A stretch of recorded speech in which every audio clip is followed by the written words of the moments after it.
Yes, guys, a very good morning to you all. आवाज आ रही है? पक्का? ऑनलाइन वालों, तुम लोगों को मेरी आवाज आ रही है क्या? ऑनलाइन वालों, तुम लोगों को मेरी आवाज आ रही है क्या? फटाफट बताओ. Very good morning guys, very good morning. आ जाओ, सब लोग ज्वाइन करो. तुम एक काम करो ना, सब वो उस थोड़ा वो सेंटर में आ जाओगे तो मैं कैमरा को भी देख पाऊंगा, और तू भी सेंटर में आ जाओ. हाँ, ठीक है. बस बस बस और बस. गाइस,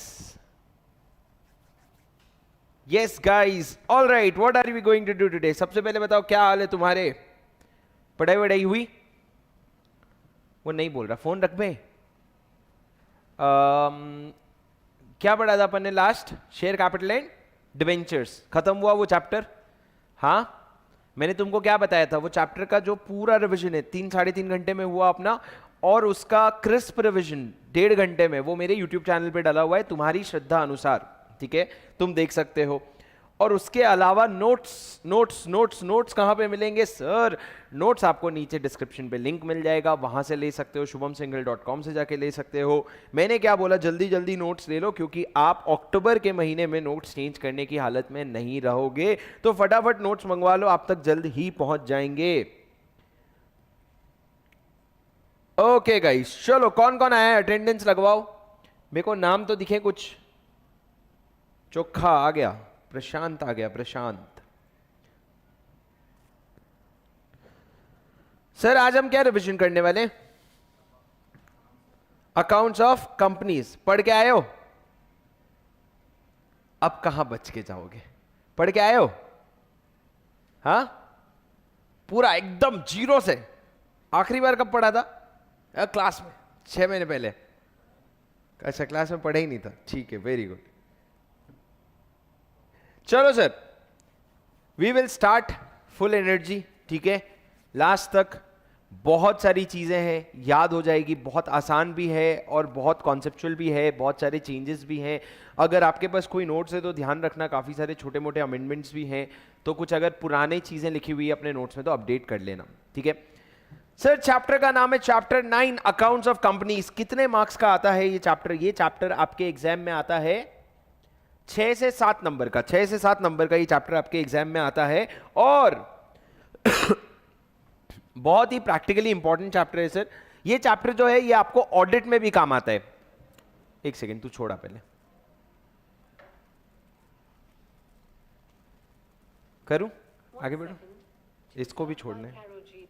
सुनो सर, ये आपके ये जो चैप्टर है ये आपके सीए इंटर के ऑडिट में भी आता है थोड़ा बहुत, और आपके सीए फाइनल के भी ऑडिट में आएगा ये चैप्टर. तो बड़े ध्यान से सुनना, मतलब ये 3 जगह फंस सकता है. सीए फाइनल के इंटर, सीए इंटर के लॉ में, सीए इंटर के ऑडिट में, सीए फाइनल के ऑडिट में भी ये फंस सकता है. तो मेरी बात ध्यान से सुनना सर. अकाउंट्स जो चैप्टर है वो शुरू होता है सेक्शन 128 से लेकर के 138 तक. 127 क्या था सर इसके पहले? कौन सा चैप्टर था इसके पहले? सर अभी आपके 8 चैप्टर पूरे रिवीजन हो गए हैं. चैप्टर 1 था सेक्शन 1 और 2. चैप्टर 2 था सेक्शन 3 से 22. 22 क्या था? Authentication of negotiable instrument. फिर 20 था सर्विस ऑफ डॉक्यूमेंट्स. हाँ, एग्जीक्यूशन और authentication of bills of exchange. 23 क्या था? नेक्स्ट चैप्टर जो शुरू होता था प्रोस्पेक्टस एंड अलॉटमेंट वाला चैप्टर. 23 से वो चलता था 42 तक. सर देखो, 22 पे खत्म हो रहा है, फिर 42 पे खत्म हो रहा है, फिर 43 से शुरू होता था क्या? Share capital. वो चलता था 72 तक, वापस से 72 आया. फिर 73 से शुरू हुआ deposit. 73 deposit from member. 76 deposit from public. 76 ए पे खत्म हुआ. फिर 77 से शुरू हुआ मैनेजमेंट एंड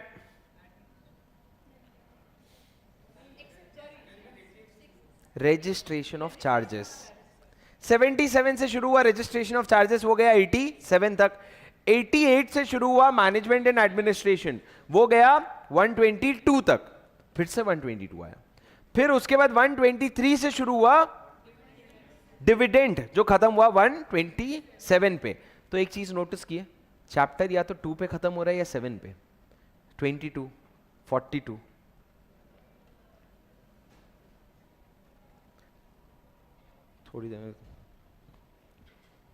थोड़ी देर बाद खोलेंगे अपन, डिस्टर्बेंस हो रहा है, फ्लो आने के बाद खोलेंगे। स्वानंद तू खोल देना 10 मिनट बाद। चलो सर, सुनो सुनो सुनो सर, अकाउंट्स एंड कंपनीज का चैप्टर करेंगे। सुनो मेरी बात ध्यान से याद करो, मेरे साथ सुनते जाओ और समझते जाओ, याद करते जाओ। सेक्शन 128 से लेकर के 138 तक पढ़ेंगे। 128 क्या है? Books of accounts. सर ये चैप्टर ना ब्रॉडली 3 चीजों के बारे में बात करेगा, अकाउंट्स के बारे में, बुक्स ऑफ अकाउंट्स के बारे में, फाइनेंशियल स्टेटमेंट के बारे में और बोर्ड रिपोर्ट के बारे में, और उसके अलावा CSR, NFRA, ये सब की भी बातें अपन करेंगे। सर सबसे पहले आपको 3 चीजों का डेफिनेशन बताता हूं। पहला बुक्स ऑफ अकाउंट्स, दूसरा फाइनेंशियल स्टेटमेंट और तीसरा बुक्स एंड पेपर्स। पहला बुक्स ऑफ अकाउंट्स, दूसरा फाइनेंशियल स्टेटमेंट, तीसरा बुक्स एंड पेपर्स।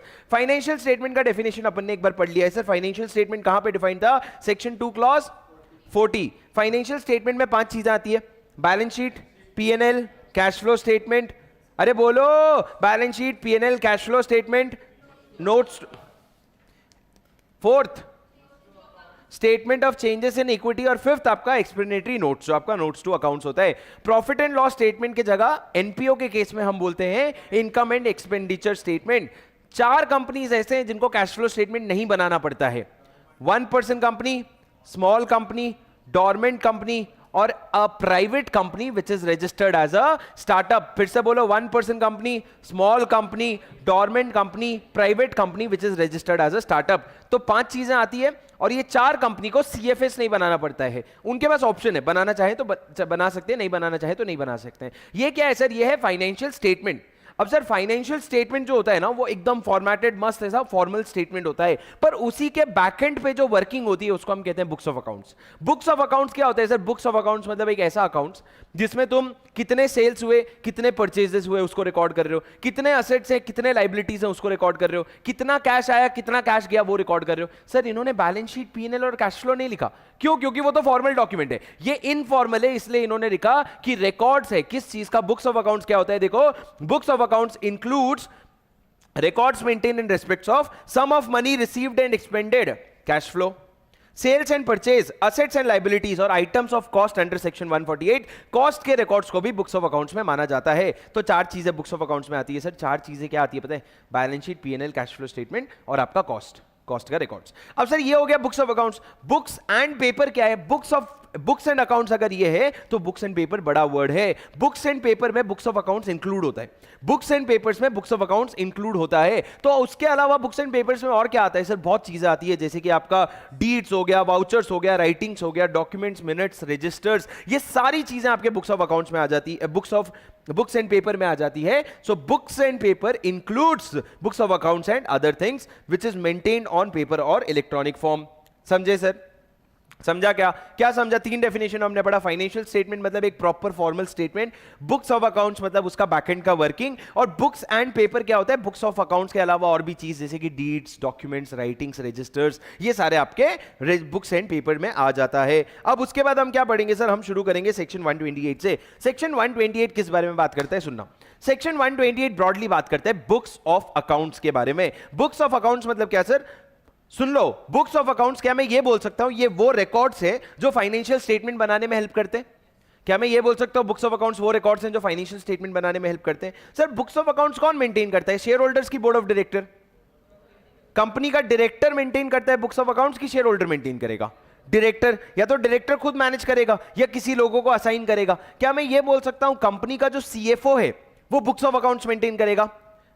CFO करेगा ना सर, चीफ फाइनेंशियल ऑफिसर है। तो सर लॉ में लिखा हुआ है 4 लोग हैं जो बुक्स को मेंटेन करने के लिए रिस्पॉन्सिबल हैं। कौन है वो 4 लोग? देखते हैं sir. Books of accounts maintain करने के लिए पहला रिस्पॉन्सिबल है MD, दूसरा whole time director in charge of finance, whole time director in charge of finance, CFO और any other person as the of company charged by board of director with such duty। ये लोग कौन है sir? ये लोग वो हैं जो आपके बुक्स ऑफ अकाउंट्स को मेंटेन करने के लिए रिस्पॉन्सिबल है। कौन 4 लोग है सर? ये याद करना पड़ेगा आपको। MD, सर MD दुनिया में हर चीज के लिए रिस्पॉन्सिबल है, सेल्स के लिए भी रिस्पॉन्सिबल है, अकाउंट्स के लिए भी रिस्पॉन्सिबल है। दूसरा होल टाइम डायरेक्टर जो फाइनेंस का इंचार्ज है, उसके अलावा नहीं। तीसरा CFO और fourth any other person charge with the board of director by such duty. ये 4 लोग किस चीज के लिए रिस्पॉन्सिबल है? बुक्स ऑफ अकाउंट्स को मेंटेन करने के लिए रिस्पॉन्सिबल है। अब सर बुक्स ऑफ अकाउंट्स बना के रखेंगे किधर? Where do you keep your books of accounts? Registered office. और सर बुक्स ऑफ अकाउंट जो है वो हर फाइनेंशियल ईयर बनता है. बुक्स ऑफ अकाउंट्स में रहता क्या है? It gives a true and fair view of the state of affairs of the company, कि कंपनी में चल क्या रहा है वो चीजें बताता है. सर क्या बुक्स ऑफ अकाउंट्स ब्रांच का भी बनता है? हाँ सर, ब्रांच का भी बुक्स ऑफ अकाउंट्स बनाना पड़ेगा और उसमें आपको सारे ट्रांजैक्शन समझाने पड़ेंगे. अब सर मेरे को एक बात बताओ, books of accounts accrual basis पे बनता है कि कैश बेसिस पे? अक्रूअल पक्का. और सर उसमें डबल एंट्री होती है कि सिंगल एंट्री? लॉ में भी यही लिखा है कि books of accounts accrual system पे बनेगा, डबल एंट्री बेसिस पे बनेगा, उसके अलावा कुछ नहीं. तो अभी तक मैंने क्या बताया सर, बुक्स बनाने के लिए रिस्पॉन्सिबल कौन है? बुक्स को रखोगे कहां पे? रजिस्टर्ड ऑफिस में रखोगे. और बुक्स में आप क्या दिखाओगे? अफेयर किसके साथ चल रहा है दिखाओगे? नहीं, स्टेट ऑफ अफेयर्स दिखाओगे कि बिजनेस कैसा चल रहा है. क्या ब्रांच ऑफिस का भी बुक्स ऑफ अकाउंट्स बनाओगे? हाँ, ब्रांच ऑफिस का भी बुक्स ऑफ अकाउंट्स बनाओगे. अब सर मैं अगर रजिस्टर्ड ऑफिस में नहीं, सुन लेना मेरी बात ध्यान से, अगर बुक्स ऑफ अकाउंट्स को मैं आरओ में नहीं, आरओ के अलावा कहीं और रखना चाहता हूं, क्या मैं रख सकता हूं? हाँ. किसका अप्रूवल लगेगा? नहीं, शेयर होल्डर को घंटा फर्क नहीं पड़ता तुमने बुक्स ऑफ अकाउंट्स कहां रखा है. शेयर होल्डर की रिस्पॉन्सिबिलिटी नहीं है. बुक्स ऑफ अकाउंट्स किसकी रिस्पॉन्सिबिलिटी है? बोर्ड ऑफ डायरेक्टर की. तो तुम आरओ के जगह अगर कहीं बुक्स ऑफ अकाउंट्स रखना चाहते हो तो उसके लिए आपको बोर्ड मीटिंग में बोर्ड का अप्रूवल लेना पड़ेगा. सर आपको याद है रजिस्टर ऑफ मेंबर्स बनता था, उसको क्या मैं आरओ के जगह कहीं और रख सकता हूं? सर याद करो, रख सकते हो, लेकिन एसआर पास करना पड़ेगा. और एसआर पास करके या तो तुम विद इन लोकल लिमिट्स कहीं भी रख सकते हो, या फिर अगर आप यहां से बाहर जा रहे हो, यहां से बाहर जा रहे हो, तो ऐसी जगह जाना जहां पे 1/10 से ज्यादा मेंबर रहते हैं. तो मैंने आपको बोला था अगर 1000 मेंबर है कंपनी में तो 101 चाहिए. कितना? 101 चाहिए, 100 नहीं. ठीक है, चलो sir. Such books shall be kept on accrual basis, ये आप समझ गए. सच बुक्स ऑफ अकाउंट्स में be kept at such other place in India. India के बाहर नहीं ले जाना भाई.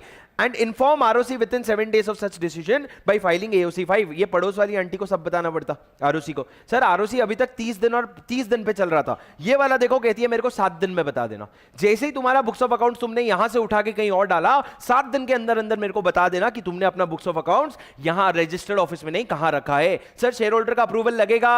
नहीं. क्यों? क्योंकि बुक्स ऑफ अकाउंट से शेयर होल्डर को घंटा फर्क नहीं पड़ता. ठीक है सर सुनो, उसके बाद क्या books of accounts electronic form में मेंटेन कर सकते हो? आज के जमाने में शर्म आ जाएगी अगर नहीं बोलोगे तो. अगर इलेक्ट्रॉनिक फॉर्म में मेंटेन करते हो ना दोस्त, कुछ इंपॉर्टेंट कंडीशंस है. और एक बहुत इंपॉर्टेंट अमेंडमेंट है जो 1 अप्रैल 2022 से आया है. मेरी बात सुनना. सबसे पहले बुक्स ऑफ अकाउंट्स अगर आप ई मोड में मेंटेन कर रहे हो, ई मोड मतलब क्या सर? टैली में मेंटेन कर रहे हो. तो टैली में अगर मेंटेन कर रहे हो, number 1 it should be accessible.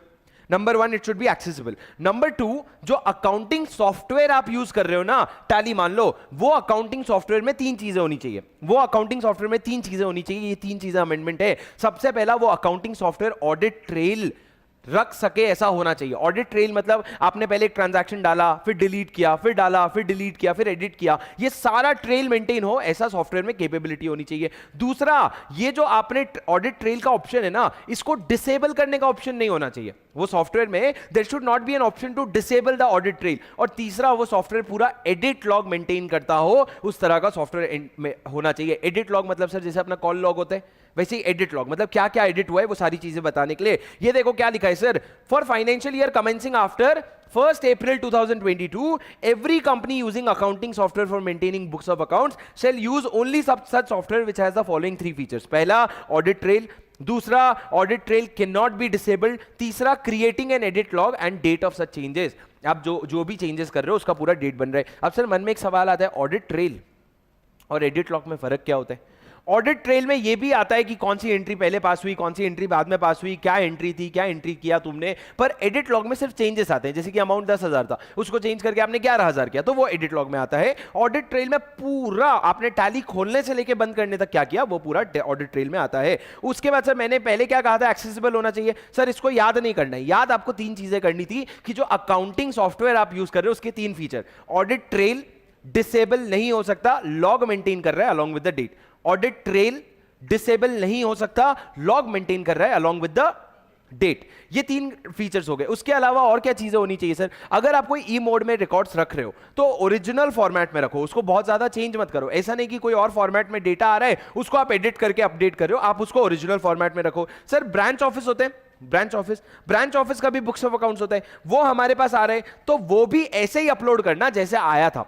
मतलब हम अगर पूछें कि क्या ऐसे ही आया था ब्रांच से, तो आप बोलोगे हाँ, आप उसमें कोई भी एडिशन या ऑल्ट्रेशन नहीं करोगे सर। उसको ना इट शुड बी एक्सेसिबल, जो मैंने शुरू में बोला था। सर एक बात बताओ, एक कंपनी ने ना इलेक्ट्रॉनिक मोड में रिकॉर्ड्स रखा है, वो जो रिकॉर्ड्स है ना उसका सर्वर यूएस में है। सर इलेक्ट्रॉनिक मोड मतलब क्लाउड में जा रहे डेटा।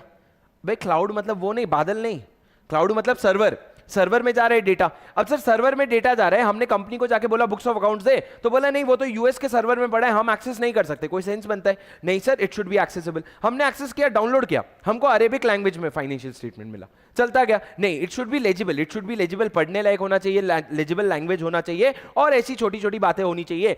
अब सर एक चीज इन्होंने और लिखा है कि इसका बैकअप इंडिया में होना चाहिए। ये जो तुम कहीं का भी सर्वर यूज कर लो, लेकिन जो भी इलेक्ट्रॉनिक मोड में डेटा है ना उसका एक बैकअप आपके इंडिया में भी होना चाहिए। और सर कंपनी को, आरओसी को एनुअल बेसिस पे 4 चीजें बतानी पड़ेगी। मान लो तुम अगर इलेक्ट्रॉनिक मोड में मेंटेन कर रहे हो, तो सर एक इंपॉर्टेंट पिक्चर में एक जना आ जाता है, वो है server.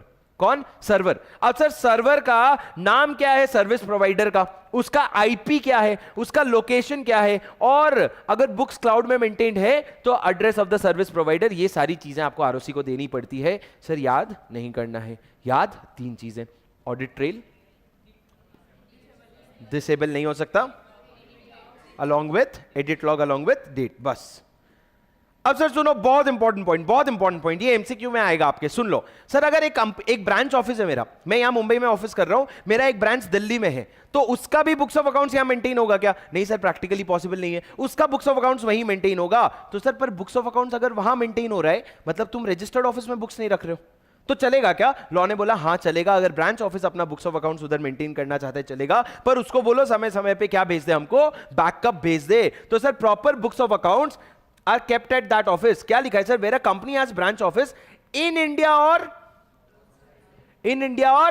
outside India, it shall be deemed to have complied with the provision of books of accounts if proper books of accounts relating to transaction are kept at that office and properly summarized periodical returns are sent to company at its RO or other places। Sir बहुत important है, तुमको exam में question यही आएगा MCQ में कि एक branch है यूएस में, वो यूएस ने बोला मैं बुक्स ऑफ अकाउंट्स यूएस में रखूंगा, क्या वो रख सकता है? तुम बोलोगे नहीं, RO विद इन इंडिया। बोलिए नहीं सर, अगर ब्रांच ऑफिस इंडिया के बाहर रखना चाहती है तो रख सकती है। उसको बोलना क्या भेजेगा? Summarised periodical returns, SRP, summarised returns periodically, SRP आपको भेजेगा सर। उसके बाद आगे बढ़ते हैं। Sir books of accounts inspection हो सकता है क्या? मैं जाके बुक्स ऑफ अकाउंट्स इंस्पेक्ट कर सकता हूं? मैं कंपनी का शेयर होल्डर हूं, मैं कंपनी का शेयर होल्डर हूं, हट नहीं कर सकता। सर बुक्स ऑफ अकाउंट्स और फाइनेंशियल स्टेटमेंट में एक फर्क होता है। फाइनेंशियल स्टेटमेंट मेरे लिए, बुक्स ऑफ अकाउंट्स किसका है? बोर्ड ऑफ डायरेक्टर का है, मेरा उससे कोई लेना देना नहीं है। तो फाइनेंशियल स्टेटमेंट इंस्पेक्ट कर सकता हूं मैं, बुक्स ऑफ अकाउंट्स इंस्पेक्ट नहीं कर सकता। तो सर बुक्स ऑफ अकाउंट्स कौन इंस्पेक्ट करेगा? कंपनी के डायरेक्टर्स कर सकते हैं। पर सर कंपनी के डायरेक्टर्स कैसे करेंगे? अगर इंडिया में है बुक्स ऑफ अकाउंट्स, अगर इंडिया में है तो तुम बुक्स ऑफ अकाउंट्स लेने के लिए चले जाओ, ठीक है, तुम देख के आ जाओ। पर अगर इंडिया में नहीं है तो यूएस जाओ क्या? घूम के आओ क्या? नहीं, अगर इंडिया में नहीं और तुमको बुक्स ऑफ अकाउंट्स इंस्पेक्ट करना है तो तुम कंपनी को रिक्वेस्ट करोगे कि कंपनी मेरे को बुक्स ऑफ अकाउंट्स मंगवा के दे, और जैसे ही रिक्वेस्ट आएगा ना, कंपनी बुक्स ऑफ अकाउंट्स 15 दिन के अंदर मंगवा के तुमको दे देगी और तुम इंस्पेक्ट कर सकते हो। सर मैंने क्या बोला? मैंने बोला क्या books of accounts members inspect कर सकते हैं? नहीं। शेयर होल्डर कर सकते हैं? नहीं। बोर्ड ऑफ डायरेक्टर कर सकता है? हाँ। अब सर इंडिया में अगर बुक्स ऑफ अकाउंट्स है तो कैसे इंस्पेक्ट करेगा? जा और इंस्पेक्ट कर ले। बिजनेस आवर्स की बिजनेस के बाद, बिजनेस आवर्स, ये दिन के, ये काम दिन में होता है, ठीक है। और उसके बाद अगर इंडिया के बाहर है तो, इंडिया के बाहर है तो कंपनी को रिक्वेस्ट करो, कंपनी मंगवा के देगी। कितने दिन के अंदर? 15 दिन के अंदर। सर अगर मैं रिलायंस का डायरेक्टर हूं और मैंने रिलायंस को रिक्वेस्ट किया बुक्स ऑफ अकाउंट्स मंगवा के दो, तो वो 15 दिन में मंगवा के देगा। पर लॉ ने एक शर्त लगाई है, बोले शुभम डायरेक्टर है, बहुत बड़ा राजा नहीं है, खुद जाके मांग लेना। ऐसा नहीं होना चाहिए कि मैंने पावर ऑफ अटॉर्नी दे दी किसी को, मैंने किसी को अपना ये बना दिया रिप्रेजेंटेटिव और मैंने बोला जा तू बुक्स मांग ले। नहीं, डायरेक्टर को खुद को बुक्स मांगना पड़ेगा। पावर ऑफ अटॉर्नी लेकर के कोई जाके बुक्स नहीं मांग सकता। सर ये बुक्स ऑफ अकाउंट्स अगर इंडिया के अंदर मेंटेन हो रहा है तो कैसे इंस्पेक्शन होगा, और आउटसाइड इंडिया होगा तो कैसे इंस्पेक्शन होगा? वो प्रोविजन लिखा है जो मैंने आपको बताया। ये लास्ट लाइन देखो sir, such information shall be sought by the director himself and not by or through his power of attorney holder or agent or representative। समझे सर? समझे? अब सर आगे बढ़ते हैं। सर बुक्स ऑफ अकाउंट्स कितने साल के लिए मेंटेन होगा? मेरी तरफ देखो, सुनो सुनो सुनो, मेरी आंखों में देखो, सुनो। बुक्स ऑफ अकाउंट्स कितने साल के लिए मेंटेन होगा? 8 साल के लिए। पर 8 साल से ज्यादा मेंटेन हो सकता है क्या?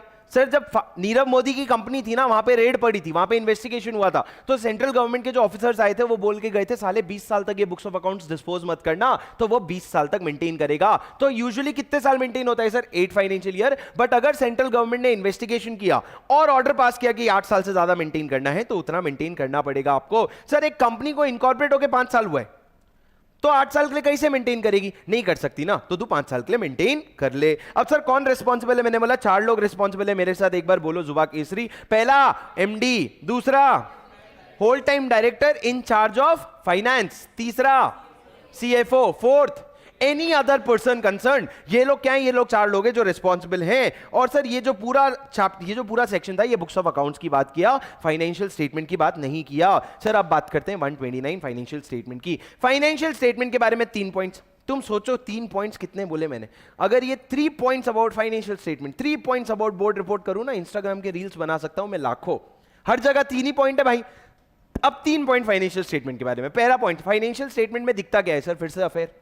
Financial statement gives a true and fair view of the state of affairs of the company. Company के अफेयर्स का ट्रू एंड फेयर व्यू देता है, ये तो बुक्स ऑफ अकाउंट्स भी देता है। दूसरा, it has to be prepared in compliance with accounting standard. Accounting standard किधर से सर? सेक्शन 133 आज पढ़ेंगे। उसके बाद sir it shall be in form prescribed in schedule 3। सर एक चीज याद करोगे क्या मेरे साथ? जब फाइनेंशियल स्टेटमेंट बना रहे हो ना, 2 चीजों को ध्यान रखना, एक अकाउंटिंग स्टैंडर्ड अंडर सेक्शन 133, दूसरा शेड्यूल 3। ये दोनों को ध्यान रख के आपको बनाना पड़ेगा। उसके बाद सर ये जो फाइनेंशियल स्टेटमेंट का प्रोविजन है ना, वो 4 तरह के स्पेशल कंपनी को एप्लीकेबल नहीं होगा, आपको नाम पता है, insurance, banking, electricity, special act, बस ये 4 कंपनी को एप्लीकेबल नहीं होगा। अभी तक मैंने क्या पढ़ा है सर ढंग का फाइनेंशियल स्टेटमेंट के बारे में? कुछ नहीं, मैंने बस बोला financial statement gives a true and fair view of the state of affairs of the company. तुम लोगों का ऑडिट हो गया है क्या पढ़ के? तो तुम लोगों को पता होगा ट्रू एंड फेयर व्यू कितना इंपॉर्टेंट होता है, उसका कितना सिग्निफिकेंस होता है। पर फाइनेंशियल स्टेटमेंट आपका ट्रू एंड फेयर व्यू देगा about the state of affairs of the company. जिनको पता है वो लोग, वही लोग लिखते हैं T&F। जिनको पता होता है ऑडिट, वही लोग लिखते हैं T&F, बड़े लोग। सुनो, उसके बाद मैंने क्या कहा, फाइनेंशियल स्टेटमेंट बना के क्या करने का, उसको एनुअल जनरल मीटिंग में शेयर होल्डर के सामने रख देने का। क्यों? क्योंकि शेयर होल्डर, आपको पता है सर, आपको पता है ऑर्डिनरी बिजनेस नाम की एक चीज होती है, उसमें 4 चीजें आती है। फाइनेंशियल स्टेटमेंट, पहला कंसिडरेशन, ऑर्डिनरी बिजनेस 4 होते हैं, बाकी सारे स्पेशल बिजनेस। 4 ऑर्डिनरी बिजनेस क्या? Consideration and approval of financial statement, दूसरा डिक्लेरेशन ऑफ डिविडेंड, तीसरा appointment and fixing remuneration of directors, चौथा ऑडिटर्स का appointment of director in place of retiring director and appointment and fixing remuneration of auditors. अब भी पढ़ा था नालायको, इतनी सी शर्म करो। हाँ सर, 4 बिजनेस होते हैं आपके, 4 ऑर्डिनरी बिजनेस होते हैं। तो ये ऑर्डिनरी बिजनेस में पहला क्या था कि consideration and approval of financial statement. कौन अप्रूव करता है? शेयर होल्डर्स अप्रूव करते हैं। तो शेयर होल्डर्स के अप्रूवल के लिए उनके सामने रखना पड़ेगा ना, तो हम ये फाइनेंशियल स्टेटमेंट को एजीएम में प्लेस करते हैं। अब सर बहुत important point, consolidated financial statement, CFS क्या होता है? सर सुन लो ध्यान से। अगर एक कंपनी है जिसकी एक या एक से ज्यादा सब्सिडरी है, अगर एक कंपनी है जिसकी एक या एक से ज्यादा सब्सिडरी है, तो वो कंपनी को क्या बनाना पड़ता है? कंसोलिडेटेड फाइनेंशियल स्टेटमेंट, जिसमें वो अपने फाइनेंशियल्स और अपने सब्सिडरी, एसोसिएट, जॉइंट वेंचर सबका फाइनेंशियल्स मिला करके कंसोलिडेट करेगी। सर मैं एक बार फिर से बोल रहा हूं, सुन लो। अगर एक कंपनी है उसकी एक या एक से ज्यादा सब्सिडरी है, तो उसको बनाना पड़ता है सीएफएस। सीएफएस में क्या होगा? वो अपना और अपने सब्सिडरी, एसोसिएट, जॉइंट वेंचर सबका फाइनेंशियल स्टेटमेंट कंसोलिडेट करेगी। अब सर आप ना अपने फाइनेंशियल स्टेटमेंट में एक और मस्त वाला इंपॉर्टेंट अटैचमेंट लगाते हो। क्या इंपॉर्टेंट अटैचमेंट? Form AOC 1। क्या है सर एओसी 1? मैं रिलायंस इंडस्ट्रीज हूं, अभी मेरे 180 सब्सिडरीज हैं, इतने सारे सब्सिडरीज का फाइनेंशियल कौन पड़ेगा? कोई नहीं पड़ेगा। तो लॉ ने रिलायंस पे एक बर्डन डाला, बोले रिलायंस तू ये सारे सब्सिडरी का, सारे एसोसिएट का एक सैलिएंट फीचर बना। मतलब एक सैलिएंट फीचर जिसमें तू हर सब्सिडरी के बारे में, टर्नओवर क्या है, डेट्स क्या है, ये सारी चीजें बता दे, और ये आप बनाते हो फॉर्म एओसी 1 में। सर ये एग्जाम पॉइंट ऑफ व्यू का पता नहीं, पर प्रैक्टिकल पॉइंट ऑफ व्यू से बहुत बहुत बहुत इंपॉर्टेंट है। आगे चल के जब आप ऑडिट करोगे तो फॉर्म एओसी 1 आपके पल्ले पड़ेगा ही। अब सर उसके बाद नेक्स्ट इंपॉर्टेंट क्वेश्चन जो आपके लॉ में नहीं तो ऑडिट में आएगा कि कंसोलिडेट, पर लॉ का ही सिलेबस है, ऑडिट नहीं पढ़ा रहा हूं, लॉ का ही पढ़ा रहा हूं। सुनो, कंसोलिडेटेड फाइनेंशियल स्टेटमेंट नहीं बनाना पड़ता है अगर 3 क्यूमुलेटिव कंडीशन सैटिस्फाई होती है। सर सीएफएस नहीं बनाना पड़ता है अगर 3 क्यूमुलेटिव कंडीशन सैटिस्फाई होती है। सर मेरे साथ एक बार याद कर लो, ये देखो सर ये अगर कंपनी है एच लिमिटेड, उसके नीचे एक कंपनी है एस लिमिटेड, और एच लिमिटेड के ऊपर भी एक कंपनी है यू लिमिटेड। ये यू लिमिटेड क्या है सर? ये अल्टीमेट पेरेंट कंपनी है, उसकी सब्सिडरी है ये होल्डिंग लिमिटेड, और उसकी सब्सिडरी है ये सब्सिडरी लिमिटेड। तो इस तरह का स्ट्रक्चर है सर। अब मैं ये कह रहा हूं कि ये जो एस लिमिटेड है ना, इसको कंसोलिडेटेड फाइनेंशियल स्टेटमेंट नहीं बनाना पड़ेगा। मान लो एस के नीचे भी और कुछ लोग हैं, ठीक है, तो एस को कंसोलिडेटेड नहीं बनाना पड़ेगा अगर तीन कंडीशन क्यूमुलेटिवली सेटिस्फाई होती है। पहला, उसने अपने पेरेंट कंपनी से और बाकी मेंबर्स से पूछा कि मैं कंसोलिडेटेड नहीं बनाऊंगा तो तुमको चलेगा क्या, और उन्होंने ओके कर दिया। उन्होंने बोला हाँ हमको चलेगा, कोई बात नहीं, तू मत बना। दूसरा, आपकी कंपनी लिस्टेड कंपनी नहीं है। क्या नहीं है? आपकी कंपनी लिस्टेड कंपनी नहीं है। और तीसरा, आपकी पेरेंट कंपनी या अल्टीमेट पेरेंट कंपनी जो है वो कंसोलिडेटेड फाइनेंशियल स्टेटमेंट बना रही है। अगर ये तीन कंडीशन, दोस्तों ये सब चीजें, ये सारी चीजें आपका अकाउंट्स का, लॉ का, ऑडिट का, सबका नॉलेज मिला के बनता है ये सारी चीज। आपको ये सब बेसिक अंडरस्टैंडिंग होना चाहिए। हम लोग रैपिड रिवीजन कर रहे हैं, ठीक है, हम रिवीजन कर रहे हैं। रैपिड वर्ड छोड़ दो, हम भूल आए वो गलियां, हम रिवीजन कर रहे हैं, ठीक है। सुनो सर, मैंने क्या कहा? अगर एक कंपनी है, क्या उसको सीएफएस बनाना जरूरी है? सीएफएस कब बनाते हो? अगर एक या एक से ज्यादा सब्सिडरी है। सर अगर मेरी कंपनी में एक भी सब्सिडरी नहीं है, एक एसोसिएट कंपनी है, क्या सीएफएस बनाऊंगा? घर जाना, अपना अकाउंट्स का बुक खोलना, पढ़ना, नहीं समझ आएगा भैया जय भैया को पूछना और फिर मेरे को बताना कि सर अगर एक कंपनी का सिर्फ एक एसोसिएट कंपनी है, क्या उनको सीएफएस बनाना पड़ता है? पर लॉ में क्या लिखा है? अगर आपका एक या एक से ज्यादा सब्सिडरी है तो आपको सीएफएस बनाना पड़ता है। जब आप सीएफएस बनाओगे तो आप अपने सब्सिडरी का, एसोसिएट का, जॉइंट वेंचर का, सबका फाइनेंशियल्स मिलाओगे। अगर तीन कंडीशन क्यूमुलेटिवली मीट होती है तो सीएफएस नहीं बनाओगे। पहला, अगर आपने अपने मेंबर्स को रिक्वेस्ट किया सीएफएस नहीं बनाएंगे, उनको बताया और उन्होंने कोई ऑब्जेक्शन नहीं किया। नंबर टू, अगर आप लिस्टेड कंपनी नहीं हो या फिर you are not in the process of getting listed, ना ही आप लिस्टेड हो ना ही आप लिस्टिंग के प्रोसेस में हो। एंड नंबर थ्री, आपके होल्डिंग कंपनी या अल्टीमेट पेरेंट कंपनी ने कंसोलिडेटेड फाइनेंशियल स्टेटमेंट बनाया है तो आपको नहीं बनाना पड़ेगा। अब सर आगे बढ़ते हैं। आपके फाइनेंशियल स्टेटमेंट में आप अकाउंटिंग स्टैंडर्ड का कंप्लायंस करोगे। सर मेरे को एक बात बताओ, अगर आपको एएस का भी कंप्लायंस करना पड़ता है और आपको शेड्यूल 3 का भी कंप्लायंस करना पड़ता है। अब मान लो आपने एएस का कंप्लायंस, आपको एएस एप्लीकेबल नहीं था। सर एएस हर कंपनी को एप्लीकेबल नहीं होता है, आपको एएस एप्लीकेबल नहीं था तो लॉ कहता है फिर सर शेड्यूल 3 का कंप्लायंस कर लेना, हम खुश है, ठीक है। अब सर आपको अगर एएस एप्लीकेबल है तो आप अकाउंटिंग स्टैंडर्ड का कंप्लायंस करोगे, पर कभी कभी आप क्या करते हो? अकाउंटिंग स्टैंडर्ड से डिविएट करते हो, तो आपको अपने फाइनेंशियल स्टेटमेंट में बताना पड़ेगा क्या तुमने कोई डिविएशन किया है, अगर किया है तो उसका रीजन क्या था और उसका फाइनेंशियल इफेक्ट क्या था। सर आपको सीएफएस बनाना पड़ता है अकाउंटिंग स्टैंडर्ड के हिसाब से, पर अगर आपने अकाउंटिंग स्टैंडर्ड के हिसाब से नहीं बनाया, मतलब तुमने क्या किया? डिविएशन। अगर तुम डिविएट हुए हो तो तुमको 3 चीजें बतानी पड़ती है, क्या डिविएशन है, क्या रीजन था और क्या फाइनेंशियल इफेक्ट है। मेरे को पता है तुमको नहीं आता है, मेरे को कोई प्रॉब्लम नहीं है, बस इतना कर दो मेरे लिए कि मैं 3 बार चीजें रिपीट कर रहा हूं रिवीजन में भी, तो मेरे साथ याद कर लो ताकि घर जाओ ना तो तुम्हारा कम से कम 40% प्लेन याद हो गया है तुमको, आगे का 60% तो अपने को खुद करना पड़ेगा, पर मेरे साथ लग के याद कर लो, मतलब बोल बोल के। और तुम लोग जो घर पे बैठे हो या तो टाइप कर लो तुम लिख के, या फिर तुम लोग खड़े होके घूम के बोल लो। घर वाले जब तक तुमको ये नहीं बोले ना पागल हो गया मेरा बेटा पढ़ते पढ़ते, तब तक तुम पास नहीं होने वाले। सुनो। हाँ सर बुक्स ऑफ अकाउंट्स बनाने के लिए 4 लोग रिस्पॉन्सिबल थे। MD, whole time directors in charge of finance, तीसरा CFO, fourth any other person concern. Sir इनके साथ साथ अभी हम फाइनेंशियल स्टेटमेंट की अगर बात करें तो ये 4 लोग तो रिस्पॉन्सिबल है ही, इसके साथ all the other directors if there are no above person। यहां पे क्या लिखा है सर? और in the absence of any officer mentioned above, ये लोग अगर नहीं होंगे तो सारे डायरेक्टर्स रिस्पॉन्सिबल हो जाएंगे आपके फाइनेंशियल स्टेटमेंट को प्रिपेयर करने के लिए। सर एक बात बताओ, अगर आपने बुक्स ऑफ अकाउंट्स को ढंग से नहीं बनाया तो कॉन्ट्रावेंशन हुआ, कॉन्ट्रावेंशन की पेनल्टी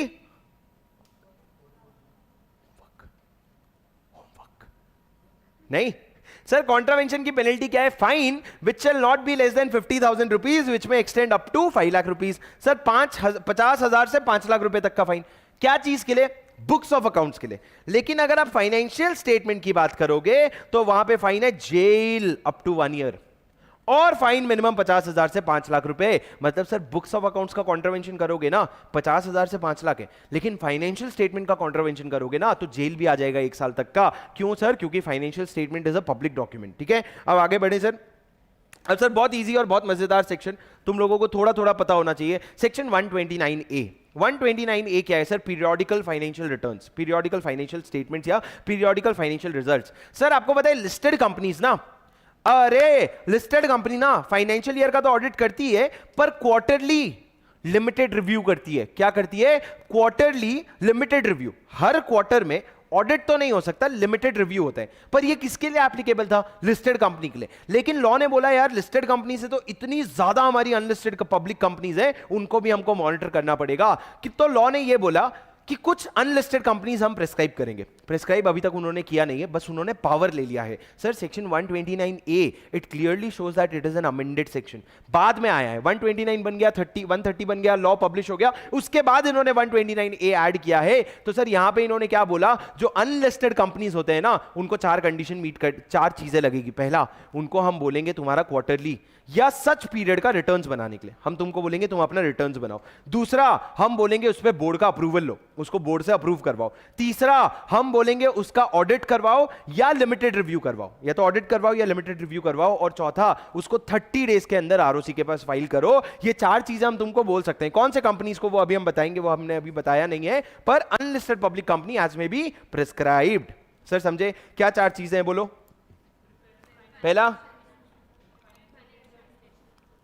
पहला प्रिपेयर, दूसरा बोर्ड ऑफ डायरेक्टर का अप्रूवल, तीसरा ऑडिट और लिमिटेड रिव्यू, चौथा आरओसी को 30 डेज के अंदर फाइलिंग करना पड़ सकता है। सर क्वार्टरली नहीं बोला, इन्होंने बोला पीरियोडिकल बेसिस पे आपको रिटर्न बनाना पड़ेगा। क्या पीरियड होगा वो हम बाद में बताएंगे, होगा क्वार्टरली, वो 3 महीने वाला। ठीक है सर, आगे बढ़े। सेक्शन 130 और 131। 130 क्या है? बहुत इंपॉर्टेंट है 130 और 131। छोटा छोटा डिफरेंस है, सुन लेना सर, सुन लेना, नहीं तो कंफ्यूज आ जाओगे। ये देखो सर 130 क्या है? सर 130 में कंपनी की बैंड बज रही है। क्या बज रही है? बैंड। भाई मेरा मुंह से आवाज निकला नहीं, तुमने क्या सुना होगा पता नहीं, मैंने बोला कंपनी की बैंड बज रही है। ठीक है, अभी सर 130 में क्या हो रहा है समझना। कुछ लोग हैं, ठीक है, वो चले गए कोर्ट और ट्राइब्यूनल के पास। किसके पास? कोर्ट और ट्राइब्यूनल के पास। और कोर्ट और ट्राइब्यूनल को जाके बोला, हे कोर्ट, हे ट्राइब्यूनल, ये जो रिलायंस इंडस्ट्रीज लिमिटेड है ना, हमको उसके बुक पे शक हो रहा है, हमको उसके बुक पे शक हो रहा है, तो जरा इनका बुक्स ऑफ अकाउंट्स रीओपन करवाओ और इनके फाइनेंशियल स्टेटमेंट को रीस्टेट करवाओ। क्या बोले सर? बुक्स ऑफ अकाउंट्स को रीओपन करवाओ और रीस्टेट करो फाइनेंशियल स्टेटमेंट। सर रीओपन मतलब खोल के वापस देखो बुक्स को, और रीस्टेट मतलब क्या? रीस्टेट मतलब वापस से बनाओ, बुक्स फाइनेंशियल स्टेटमेंट को वापस बनाओ। सर इसमें कंपनी कुछ कर रही है क्या? रिलायंस तो चुपचाप दूर बैठी हुई है, बाहर वाले लोग आके कोर्ट के पास जा रहे हैं और कोर्ट ऐसा ऑर्डर पास कर रहे हैं कि रीओपन करेंगे और रीस्टेट करेंगे। सर ये बाहर वाले लोग कौन है? सुनो, या तो सीजी हो गया, इनकम टैक्स अथॉरिटी हो गया, सेबी हो गया, एनी अदर स्टैट्यूटरी बॉडी हो गया, और एनी अदर पर्सन, कोई भी और कंसर्न पर्सन, कोई भी पड़ोस वाली आंटी, किसी को भी तकलीफ है ना, तो तुम जा सकते हो किधर? तुम जाओगे कोर्ट या ट्राइब्यूनल के पास। सर सेक्शन 130 में कंपनी कुछ नहीं कर रहे, कंपनी बाहर बैठा हुआ है, बाहर के लोग बाहर जाके बैंड बजा रहे हैं कंपनी की। कोर्ट या ट्राइब्यूनल के पास गए और कोर्ट को बोले रीओपन करो या रीस्टेट करो। अभी अगर ट्राइब्यूनल को लगता है कि हाँ भैया कंपनी में ना फ्रॉड हुआ है, या तो कंपनी में फ्रॉड हुआ है या फिर कोई भी ऐसी चीज हुई है जिसकी वजह से हम फाइनेंशियल स्टेटमेंट पे ना भरोसा नहीं कर सकते। सर सुनो, सर एक कंपनी का फाइनेंशियल स्टेटमेंट बन के सब फाइल हो गया, अपलोड हो गया, सब कुछ हो गया। अब बाहर वाले लोग जाके कोर्ट और ट्राइब्यूनल को बोल रहे हैं ये फाइनेंशियल स्टेटमेंट गलत है, इसको रीओपन करवाओ बुक्स ऑफ अकाउंट्स को और रीस्टेट करवाओ। तो ट्राइब्यूनल चेक करेगा, उसको लगता है हाँ भाई गड़बड़ है, तो वो ऑर्डर पास करेगा कि रीओपन करो और रीस्टेट करो। सर आज है फाइनेंशियल ईयर 21-22, फाइनेंशियल ईयर 21-22। क्या मैं बोल सकता हूं फाइनेंशियल ईयर 2007-8 15-20 साल पहले, क्या वो वाले फाइनेंशियल्स को मैं रीस्टेट करवा सकता हूं? क्या उनको मैं चेंज करवा सकता हूं? मैं अगर रिलायंस होता तो मैं ट्राइब्यूनल को बोलता, भाई तूने मेरे को अभी थोड़ी देर पहले बोला कि बुक्स ऑफ अकाउंट्स को 8 साल के लिए रखना, मैं कैसे उतना पुराना बुक्स ऑफ अकाउंट्स रखूंगा, है ही नहीं मेरे पास। तो इसलिए लॉ ने क्या बोला कि रीस्टेटमेंट करवाने के लिए आप सिर्फ पिछले 8 फाइनेंशियल ईयर का बुक्स खुलवा सकते हो। पर अगर आपकी कंपनी का इन्वेस्टिगेशन हुआ था और आपको उससे ज्यादा 20 नहीं है, वो एग्जाम्पल था, 20 नहीं है, अनलिमिटेड, अगर आपका इन्वेस्टिगेशन हुआ था और हमने बोला था कि उससे ज्यादा रखने के लिए, तो हम वो ज्यादा पीरियड के लिए भी अकाउंट्स खुलवा सकते हैं। सर एक बार फिर से बोल रहा हूं, एक क्वेश्चन पूछूंगा, गलत जवाब देना सीख लेना, फिर आगे बढ़ेंगे, ठीक है। सर बुक्स ऑफ अकाउंट्स कितने साल का हम रीओपन और रीस्टेट करवा सकते हैं? 8 साल का। लेकिन अगर इन्वेस्टिगेशन हुआ है कंपनी का और हमने लंबे समय के लिए रखने के लिए बोला था, तो हम लंबे समय के लिए भी रखवा सकते हैं। अभी नहीं पूछूंगा, अभी तुरंत पूछ दूंगा तो बता दोगे। सुनो, सेक्शन 130 क्या है सर? अगर सेंट्रल 5 लोगों ने, central government, income tax, SEBI, statutory bodies और एनी अदर पर्सन, सीसा अभी बना ताजा, C central government, I income tax authority, S SEBI, S statutory authority और ए एनी अदर पर्सन। ये 5 लोग अगर जा रहे कोर्ट या ट्राइब्यूनल के पास, तो कोर्ट ऑर्डर देगा रीओपन करने के लिए और रीस्टेट करने के लिए। सर ये ऑर्डर कब देगा? ट्राइब्यूनल ऑर्डर कब देगा, कोर्ट या ट्राइब्यूनल? जब उसको दोनों में से कोई चीज लगती है। The relevant earlier accounts were prepared in a fraudulent manner, जो पुराने अकाउंट से या तो फ्रॉडलेंटली बने हैं या फिर affairs were mismanagement casting doubt on reliability of financial statement. Law का लैंग्वेज है सर, लॉ लग जाते हैं। सुनो सर क्या लिखा है, या तो तुम्हारे फाइनेंशियल स्टेटमेंट में फ्रॉड है, या फिर तुम्हारी कंपनी का मैनेजमेंट इतना नालायक था कि उन्होंने जो फाइनेंशियल स्टेटमेंट बनाया है उस पे हम रिलाई ही नहीं कर सकते। तो दोनों केस में वो क्या बोलेगा, भैया account books of accounts open करो और रीस्टेट करो। अब सर एक बार तुमने ओपन करके रीस्टेट कर दिया ना, तो वो जो रिवीजन होगा वो फाइनल होगा, उसके बाद फिर से नहीं खुलेगा। मतलब सर ऐसा नहीं हो सकता, आज हमने बोला कि फाइनेंशियल ईयर 1920 का बुक्स ओपन करो और रीस्टेट करो, फिर अगले साल फिर से बोल रहे हैं नहीं भाई एक बार खुलवा के रीस्टेट कर दिए, that will be final and binding. Sir एक बात बताओ स्वानंद, बताना एक बात, मेरी कंपनी अगर 15 साल का फाइनेंशियल स्टेटमेंट मेंटेन करती है, हमने बोला 8 साल तो लॉ कहता है, हम 15 साल मेंटेन करेंगे, क्या कंपनी कर सकती है? हाँ सर कंपनी कर सकती है। अब सर मेंटेन कर रखा था कंपनी ने, अब ट्राइब्यूनल के पास एप्लीकेशन गया कि इसके बुक्स को रीस्टेट करना है। कितने साल पहले का बुक्स को, 14 इयर्स पहले के बुक्स को क्या ट्राइब्यूनल ओपन करवा सकती है? नहीं। 8 साल नहीं करवा सकती। लॉ ने पावर कितने साल का दिया है? 8 साल का। एक ही एक्सेप्शन है कि अगर इन्वेस्टिगेशन हुआ और तुम लंबे समय के लिए रखने के लिए बोला गया है, तो तुम पुराना वाला खुलवा सकते हो। मैं खुद से चाहे 20 साल का क्यों ना रख रहा हूं, सेंट्रल गवर्नमेंट नहीं पावर, उसके पास ऑर्डर, कोर्ट के पास पावर नहीं है इस सेक्शन के अंडर खुलवाने के लिए। इनकम टैक्स में खुलवा सकते हैं, यहां नहीं तो वहां कहीं तो मारेंगे। सर अब आगे बढ़े, सेक्शन 131। गुड। हाँ नहीं, कंपनीज एक्ट में नहीं खुलवा सकता, कंपनीज एक्ट में इनकम टैक्स अथॉरिटी नहीं खुलवा सकता, इनकम टैक्स एक्ट में वो, ठीक है। सुनो सुनो सुनो सुनो, इनकम टैक्स एक्ट में कितना था, मेरे तुम्हारे लिए रेलेवेंट है, मेरे को याद नहीं आ रहे, पर एनीवे सुनो सुनो सुनो तुम्हारी शक्ल देख के मेरे को लग रहा है हाँ कोई बात नहीं शुभम, तेरा तो हो गया ना, तेरे को याद रख के क्या करना है। सुनो, अरे सुनो, सेक्शन 131 क्या है सर? सेक्शन 130 क्या था सर? 130 था जिसमें बाहर वाले लोग बाहर बजा रहे थे, ये वो है जहां पे हम खुद अपनी बजवाने जा रहे हैं। क्या sir? Section 131 voluntary revision of the financial statement after boards, after approval of the tribunal. क्या हेडिंग है? Voluntary revision of financial statement और board report after tribunals approval. Sir financial statement के बारे में कहां लिखा हुआ था section? Sir section 128 books of accounts, 129 financial statement, 129A periodical financial returns, 130 बाहर वाले मार रहे, 131 हम बजाने जा रहे हैं। तो फाइनेंशियल स्टेटमेंट के बारे में कहां लिखा है सर? 129। और बोर्ड रिपोर्ट के बारे में अभी हम आगे पढ़ेंगे सेक्शन 134 में। तो सर यहां पे दो चीजें चेंज हो रही है, 129 में रिपोर्ट फाइनेंशियल स्टेटमेंट और 134 में बोर्ड रिपोर्ट। यहां पे क्या हो रहा है सर? मैं रिलायंस इंडस्ट्रीज हूं और तुम रिलायंस के डायरेक्टर्स हो, ठीक है। तुमने फाइनेंशियल स्टेटमेंट बना के फाइल कर दिया, उसके अगले ही साल तुमको पता चला यार पिछले साल के फाइनेंशियल स्टेटमेंट में कुछ तो गड़बड़ है, तो तुम जो डायरेक्टर्स हो तुम क्या करोगे? तुम जाओगे ट्राइब्यूनल के पास और ट्राइब्यूनल को बोलोगे ट्राइब्यूनल रिलायंस का जो हमने फाइनेंशियल स्टेटमेंट बनाया था ना उसमें गड़बड़ है, प्लीज हमको उसको ऑल्टर करने दो, चेंज करने दो। ट्राइब्यूनल आपको अप्रूवल देगा कि हाँ भैया चेंज कर ले और तुम चेंज कर लोगे। सर ये सेम प्रोविजन एप्लीकेबल होगा बोर्ड रिपोर्ट के लिए कि तुमको लगा बोर्ड रिपोर्ट में गड़बड़ है तो तुम गए और तुम गए तो उसने अप्रूवल दिया, तुम चेंज कर लोगे। सर फाइनेंशियल स्टेटमेंट बनता है सेक्शन 129 में, बोर्ड रिपोर्ट बनता है 134 में। अब सर मेरे को एक बात बताओ, कितने साल के फाइनेंशियल स्टेटमेंट चेंज करवा सकते हैं? 1 साल, 2 साल, 3 साल, 8 साल, 10 साल? सर 3 साल तक के फाइनेंशियल स्टेटमेंट चेंज करवा सकते हो। क्यों सर? मैं तो 8 साल का मेंटेन कर रहा हूं ना। सर 3 साल, लॉजिक है, सुन लो मेरी बात। सर ये अगर 3 साल का रेस्ट्रिक्शन नहीं लगाते ना तो तुम गलत यूज करते। कैसे? तुमने ना गलत फाइनेंशियल स्टेटमेंट जानबूझ के बना दिया, तुमने बहुत ज्यादा प्रॉफिट दिखा दिया। क्यों? क्योंकि तुमको चाहिए था शेयर का प्राइस बढ़ जाए। कि उसके बाद 5 साल बाद तुमको अचानक से रियलाइज हुआ कि भाई अब तो मोदी सरकार आ गई, और मोदी सरकार आ गई तो हमारी बैंड बच सकती है, हम पकड़े जा सकते हैं। तो आपने क्या किया, आपने फाइल कर दिया कि अरे एरर हो गया था, हम अपना फाइनेंशियल स्टेटमेंट रिवाइज करना चाहते हैं। लॉ ने बोला बेटा गलती होती है तो 3 साल में पकड़ आ जाती है, नहीं पकड़ में आ रही है तो फ्रॉड है, ठीक है। तो लॉ ने 3 साल का लिमिट दिया, पर ऊपर 8 साल का लिमिट है। सर ये मैं क्यों बता रहा हूं, क्योंकि आपको ये कॉन्सेप्ट से नंबर्स याद रहेगा, वरना कोई रैंडम रीजन नहीं है नंबर्स याद रखने का। तो सर कितने समय तक आप खुद की मरवा सकते हो, 3 साल, ठीक है।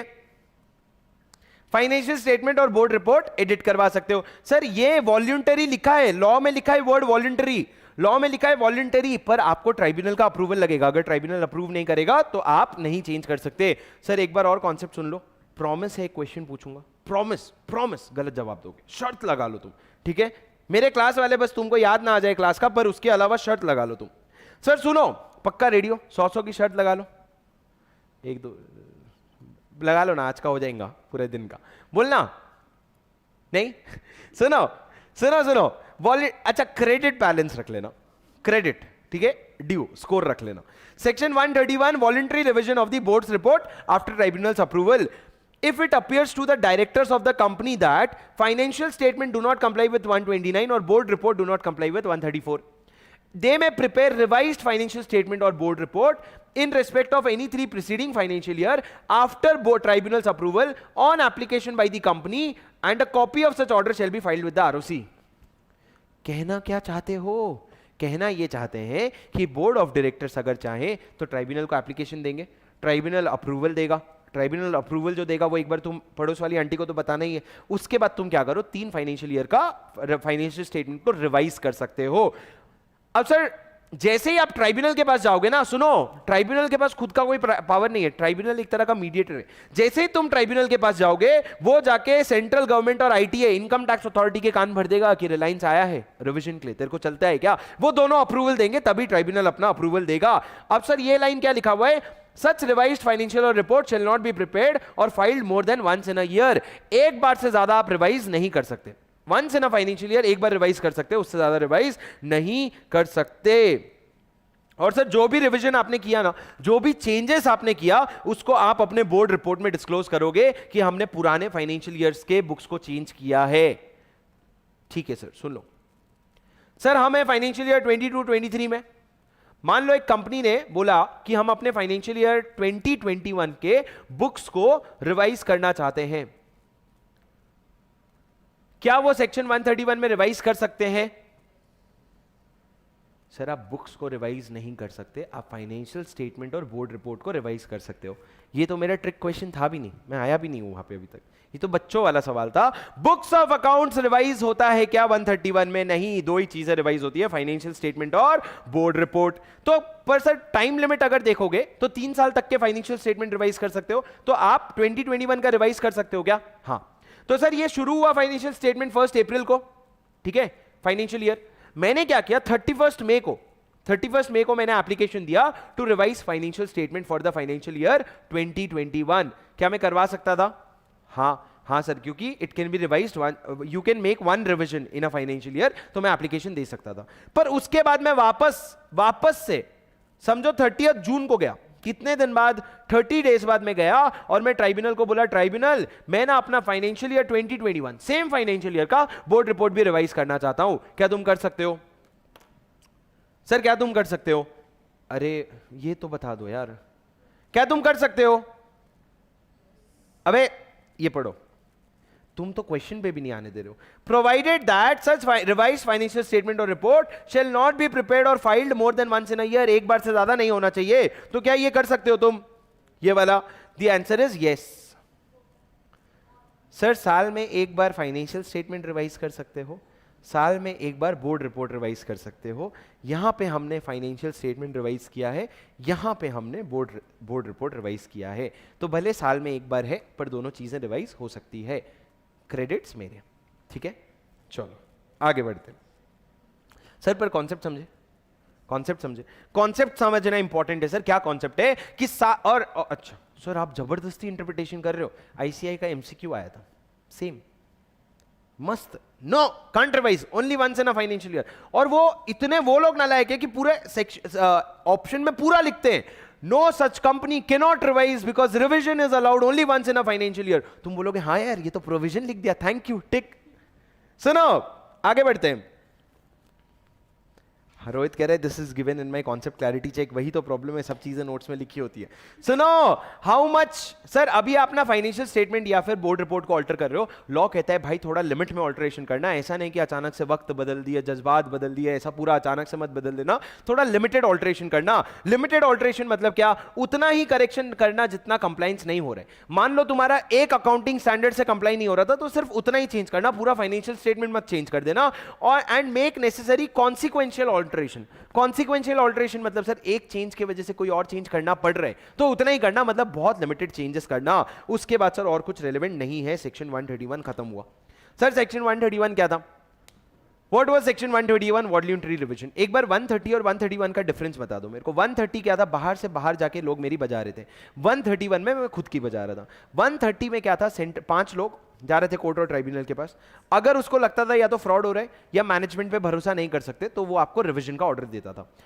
पर कौन सी चीज का रिवीजन का sir? Financial statement. Books of accounts भी था क्या? क्या रीओपनिंग हो रहा है बुक्स ऑफ अकाउंट्स का? Sir reopening of books of accounts. Books of accounts क्या होता है? आपका बैकएंड वर्क होता है। तो बैकएंड वर्क खोलो और उससे नया फाइनेंशियल स्टेटमेंट रिकास्ट करो, पर बुक्स ऑफ अकाउंट्स नहीं चेंज कर सकते। तो सर आप बुक्स ऑफ अकाउंट्स खोलते थे और रिकास्ट करते थे। कितने साल के लिए? 8 साल का चेंज कर सकते थे। पर 131 में आप सिर्फ 3 साल का चेंज कर सकते थे। सर 130 में 5 लोग रिक्वेस्ट करते थे, 131 में आप वॉलंटरीली खुद रिक्वेस्ट करते थे। 130 में पेनल्टी था? कुछ पेनल्टी था क्या? नहीं, पेनल्टी नहीं था। 130 में और क्या पॉइंट्स है? हाँ, 130 में पॉइंट्स ये हैं कि कोर्ट और tribunal shall give notice to CGITA। Sir ये पॉइंट मैंने आपको बताया नहीं, सुनो। सर 130 में मैंने तुमको क्या बोला? 5 लोग एप्लीकेशन लेके जाते हैं किसके पास? कोर्ट या ट्राइब्यूनल के पास। अब सर जैसे ही कोर्ट या ट्राइब्यूनल के पास जाते हैं ना, कोर्ट या ट्राइब्यूनल वापस 5 लोगों के पास जाते हैं। किसके पास? उन्हीं लोगों के पास, CG, SEBI, ITA, इन लोगों के पास। क्यों? क्योंकि सर ऐसा हो सकता है एप्लीकेशन आया इनकम टैक्स अथॉरिटी से, पर बाकी सेबी और सीजी को तो नहीं पता ना, तो ये लेके जाएगा सेबी और सीजी के पास और बोलेगा भाई इनकम टैक्स अथॉरिटी ने एप्लीकेशन दिया है, तेरा कोई रिप्रेजेंटेशन है तो दे, तेरा कोई रिप्रेजेंटेशन है तो दे। और वो रिप्रेजेंटेशन आने के बाद वो ऑर्डर पास करेगा। तो सर ब्रॉडली आप समझ के 130 क्या है, 131 क्या है। एग्जाम पॉइंट ऑफ व्यू से इतना ज्यादा इंपॉर्टेंट नहीं है, पर sir it takes only 1 attempt for them to ask the question. मतलब तुम इतनी मेहनत करके जाओ, पूरा सिलेबस पढ़ के जाओ, और उन्होंने एक अटेम्प्ट में रैंडमली 131 का क्वेश्चन पूछ लिया। आउट ऑफ कोर्स तो नहीं है, कॉन्सेप्चुअली खराब भी नहीं है, अच्छे क्वेश्चंस हैं। तो ये थोड़े कम पूछे जाते हैं, पर जब पूछे जाते हैं तो दर्द देके जाते हैं। आगे बढ़ते हैं सर 132। सर 132 अपन सबसे लास्ट में करेंगे। 132 नफरा NFRA अपन 132 सबसे लास्ट में करेंगे। आ जाओ 133 पे। Sir what is section 133? हाँ करेक्ट, मुक्ता ने एक पॉइंट ऐड किया। मैंने जो 130 बता रहा था आपको, 5 लोग कोर्ट और ट्राइब्यूनल के पास जाते हैं, कोर्ट सेबी CG सेबी ये लोग के पास जाता है और बोलते हैं रिप्रेजेंटेशन दो। उनको टाइम होती है रिप्रेजेंटेशन देने की, लॉ में नहीं लिखा है। अगर उन्होंने टाइमली रिप्रेजेंटेशन नहीं दिया तो मान लेते हैं उनको कोई ऑब्जेक्शन नहीं है, कोई रिप्रेजेंटेशन नहीं है। अब सर आ जाओ सेक्शन 133 पे। 133 क्या है sir? Accounting standard. Accounting standard कौन बनाता है भाई? अकाउंटिंग स्टैंडर्ड बनाता है सेंट्रल गवर्नमेंट। पर सेंट्रल गवर्नमेंट को सपना आएगा क्या अकाउंटिंग स्टैंडर्ड कैसे बनाना है? नहीं, उसको रिकमेंडेशन देता है ICAI। और ICAI किसके साथ मिलकर रिकमेंडेशन देता है? NFRA के साथ मिलते हो, एग्जामिनेशन करते हो, फिर आप अकाउंटिंग स्टैंडर्ड रेकमेंड करते हो CG को, और CG वो अकाउंटिंग स्टैंडर्ड क्या करता है? नोटिफाई कर देता है, और सारे कंपनीज को एप्लीकेबल हो जाते हैं। पर सर आपने यहां पे NFRA लिखा है, पर NFRA तो अभी आया है। NFRA तो अभी आया है। उसके पहले सर एक नेशनल एडवाइजरी कमिटी होती थी। क्या होती थी? National advisory committee. कब? जब NFRA नहीं था तो नेशनल एडवाइजरी कमिटी होती थी, वो और ICAI मिल करके CG को रिकमेंडेशन देते थे और CG नोटिफाई कर देता था। सर इसको याद करने की जरूरत नहीं है, पर आपको पता होना चाहिए अकाउंटिंग स्टैंडर्ड ना CG, अगर CG नहीं होता तो तुम्हारा अकाउंटिंग स्टैंडर्ड ना होता, तुम्हारा कोर्स सोचो कितना अच्छा होता। पर जय सर मेरे को मारते। सर सेक्शन 134 क्या है? Financial statement. Section 134 financial statement और बोर्ड रिपोर्ट। सर बहुत इंपॉर्टेंट है, बहुत ट्रिकी है, मेरी बात सुनो। सर बोर्ड रिपोर्ट क्या होता है? आपने कभी क्लास में बोर्ड रिपोर्ट देखा है? बोर्ड रिपोर्ट क्या होता है? हमारा जो रिलायंस का या किसी भी कंपनी का जो एनुअल रिटर्न, एनुअल रिपोर्ट बनता है साल का, उसमें एक बहुत इंपॉर्टेंट सेक्शन होता है बोर्ड रिपोर्ट। उसमें बोर्ड बताता है बहुत सारी इंपॉर्टेंट चीजें कि ये पिछले फाइनेंशियल ईयर में क्या हुआ हमारी कंपनी के साथ। तो ये बोर्ड रिपोर्ट किसका पार्ट होता है सर? एनुअल रिपोर्ट का पार्ट होता है। अब बोर्ड रिपोर्ट में एक बहुत इंपॉर्टेंट प्रोविजन ये आता है कि सिग्नेचर कौन करता है। सर हम लोग ना दो चीजों के सिग्नेचर की बात करने वाले हैं, एक फाइनेंशियल स्टेटमेंट की और एक बोर्ड रिपोर्ट की। सबसे पहले मैं आपको बताता हूं फाइनेंशियल स्टेटमेंट कौन साइन करता है। फाइनेंशियल स्टेटमेंट को सर पहले चेयरपर्सन साइन करता है। कौन साइन करता है? कंपनी का चेयरपर्सन। अगर कंपनी में चेयरपर्सन नहीं है या चेयरपर्सन साइन नहीं कर रहा है तो उसके बदले में दो डायरेक्टर साइन करेंगे, जिसमें एक मैनेजिंग डायरेक्टर होना चाहिए, जिसमें दो डायरेक्टर में से एक मैनेजिंग डायरेक्टर होना चाहिए। उसके अलावा कंपनी का सीईओ, सीएफओ, सीएस, ये सारे लोग साइन करते हैं आपके किसमें? फाइनेंशियल स्टेटमेंट में। सर देखो उधर मैंने क्या लिखा है, फाइनेंशियल स्टेटमेंट कौन साइन करता है? सबसे पहले चेयरपर्सन। चेयरपर्सन के अगर चेयरपर्सन नहीं साइन कर रहे हैं तो दो डायरेक्टर, दो डायरेक्टर में से एक एमडी होगा, उसके अलावा सीईओ, उसके अलावा सीएफओ, उसके अलावा सीएस। क्या मैं ये बोल सकता हूं मिनिमम 4 सिग्नेचर तो आएंगे? कैसे सर? ये तीनों के तीन हो गए, ये तीनों में से एक नहीं करेगा कोई, ये तीनों करेंगे। अगर कंपनी में नहीं है तो अलग बात है, पर मान लो कंपनी में ये तीनों है तो 3 सिग्नेचर इनके और 1 सिग्नेचर सीपी का, तो 4 तो आएंगे। पर अगर सीपी नहीं है तो 5 हो जाएंगे। क्यों? क्योंकि एक दो डायरेक्टर साइन करेंगे, उसमें से एक मैनेजिंग डायरेक्टर। सर क्या फ्री में एक और डायरेक्टर का भी सिग्नेचर लगा सकते हैं कि भाई एक और डायरेक्टर भी साइन कर दे? ले, हाँ सर लगा सकते हो, कोई प्रॉब्लम नहीं है, ज्यादा चलेगा, कम नहीं करना। तुम लोग डरने लग गए हो मेरे सवाल से, बोले सर लॉजिकली तो लग रहा है लगा सकते हैं पर भरोसा नहीं हो रहा है। अब सुनो मेरी बात, सुनो मेरी बात, सुनो मेरी बात। उसके बाद सर मैंने क्या कहा, सर सिग्नेचर करने के बाद ये फाइनेंशियल स्टेटमेंट आपका तैयार हो गया। बोर्ड रिपोर्ट का बता दूं क्या? अभी आगे है वैसे, पर बोर्ड रिपोर्ट का सर यही है, ये सेम जो है ना, ये बोर्ड रिपोर्ट का भी है, पर नीचे कुछ नहीं है। मतलब क्या? बोर्ड रिपोर्ट साइन करेगा दो चेयरपर्सन, अगर चेयरपर्सन नहीं है तो दो डायरेक्टर, जिसमें से एक मैनेजिंग डायरेक्टर होना चाहिए, बस। उसके अलावा बोर्ड रिपोर्ट में सीईओ, सीएफओ और सीएस का कोई लेना देना नहीं होता है। किसमें? बोर्ड रिपोर्ट में। वो लोग क्या करेंगे भाई? उन लोगों का क्या लेना देना है बोर्ड रिपोर्ट से? वो लोगों का कोई लेना देना नहीं है। सर यही एग्जाम में आएगा, बोर्ड रिपोर्ट, ये वाले पूरे सेक्शन में ना ये सबसे इंपॉर्टेंट पार्ट है जो एग्जाम के लायक दिख रहा है। क्या है सर? फाइनेंशियल स्टेटमेंट ये लोग साइन करेंगे और बोर्ड रिपोर्ट ये लोग साइन करेंगे, पर सीईओ, सीएफओ, सीएस नहीं साइन करेंगे। अब सर ये जो फाइनेंशियल स्टेटमेंट है ये साइन करने के बाद आप दे देना ऑडिटर को। क्यों? क्योंकि ऑडिटर ऑडिट करके ऑडिट रिपोर्ट लगाएगा उस पर। और सर 1% कंपनी के केस में सिर्फ एक डायरेक्टर साइन करेगा तो काम हो जाएगा। 1% कंपनी में उससे ज्यादा नाटक नहीं है हमारे। अब सर उसके बाद सवाल ये आता है, बोर्ड रिपोर्ट में आप डिस्क्लोजर क्या क्या चीजों का देते हो? What all things do you show in the board report? Sir याद करने की बिल्कुल भी जरूरत नहीं है, मैं अभी एक बार आराम से बता रहा हूं, आप लोग सुन लो। चाहिए तो एग्जाम के पहले भी ये रिवीजन के साथ वो रीड कर लेना, बस आपको काम हो जाएगा, आपको याद करने की जरूरत नहीं है। सर लॉजिकली सोचो, बोर्ड रिपोर्ट बना रहे, कौन रिपोर्ट बना रहा है? Board, board of directors. बड़ी बड़ी बातें करनी होगी उनको, तो थोड़ी छोटी छोटी बातें भी करते हैं, बड़ी बड़ी बातें भी करते हैं। सर बड़ी बड़ी बातें मतलब पॉलिसीज वगैरह की बातें करेंगे और कितने रेम्यूनरेशन वगैरह की बातें करेंगे, बड़ी बड़ी बातें करेंगे। सबसे पहले ये देंगे web address where the annual report has been placed. ये क्या है सर? Web address. आपको ना एनुअल रिपोर्ट देना पड़ता है, आपको एनुअल रिपोर्ट देना पड़ता है, तो ये एनुअल रिपोर्ट कहां पे रखा हुआ है उसका वेब एड्रेस आप उसमें दोगे। उसके बाद आपने साल में कितनी बोर्ड मीटिंग की, उसमें डायरेक्टर्स रिस्पॉन्सिबिलिटी स्टेटमेंट, ये दी मोस्ट इंपॉर्टेंट स्टेटमेंट है। क्या बोलो एक बार? Directors responsibility statement, DRS. इसमें ये लोग बताते हैं कि हम कंपनी के बोर्ड ऑफ डायरेक्टर हैं, हमारी क्या क्या रिस्पॉन्सिबिलिटी थी। उसके बाद सर ये लोग बताते हैं क्या ऑडिटर ने कोई फ्रॉड रिपोर्ट किया है सेक्शन 143(12) में, पढ़ेंगे हम कल। क्या ऑडिटर ने कोई फ्रॉड रिपोर्ट किया है? तो अभी तक क्या 4 चीजें बताई सर? सबसे पहले इसने बताया वेब एड्रेस, बकवास। उसके बाद बोर्ड मीटिंग का टाइम, उसके बाद डीआरएस, बहुत इंपॉर्टेंट, और फ्रॉड, मतलब डायरेक्टर रिस्पॉन्सिबिलिटी स्टेटमेंट की बात कर रहे हैं और फ्रॉड की बात कर रहे हैं। उसके बाद इन्होंने बोला इंडिपेंडेंट डायरेक्टर्स होते हैं, इंडिपेंडेंट डायरेक्टर्स, वो ना डिक्लेरेशन देते हैं कंपनी में, वो डिक्लेरेशन भी तुम अपने बोर्ड रिपोर्ट में अटैच कर दो। उसके बाद सर इन्होंने बोला, सर सुनो, ऑडिटर अपना रिपोर्ट देता है, तो ऑडिटर रिपोर्ट में अगर लिख दिया कि कतई वाहियात फाइनेंशियल स्टेटमेंट बनाया है, सब कुछ गलत है, अगर ऑडिटर ने ऐसा लिख दिया तो सर ऑडिटर के रिपोर्ट के ऊपर स्टेटमेंट देना होता है, उनको बताना पड़ता है कि भैया क्या एक्सप्लेनेशन है, क्या इंफॉर्मेशन है, वो सारी चीजें देनी पड़ती है। वो कौन देगा? बोर्ड। तो क्या लिखा है sir? Explanation and comments on every qualification, reservation or adverse remark by auditor in his report, by the report or by CS in practice and secretarial audit report। Sir 2 report बनता है, एक statutory audit report. तुम audit पढ़े हो क्या? नहीं ना अभी तक। जो ऑडिट पढ़े तुम लोग सुन लो। सर एक स्टैट्यूटरी ऑडिट रिपोर्ट बनता है, एक सेक्रेटेरियल ऑडिट रिपोर्ट बनता है। तो जो स्टैट्यूटरी ऑडिट रिपोर्ट या सेक्रेटेरियल ऑडिट रिपोर्ट है उसमें अगर क्वालिफिकेशन है, रिजर्वेशन है या एडवर्स रिमार्क्स है, मतलब गंदी गंदी बातें लिखी है ना ऑडिटर ने तुम्हारे बारे में, तो उसका एक्सप्लेनेशन या कमेंट्स तुमको देना पड़ता है। उसके अलावा state of companies affair, company की हालत कैसी है, पर्टिकुलर्स ऑफ लोन गारंटी और इन्वेस्टमेंट, कंपनी ने कितना लोन ले रखा है, कंपनी ने कितना लोन दे रखा है, कितना गारंटी, कितना इन्वेस्टमेंट कर रखा है, मटीरियल चेंज एंड कमिटमेंट।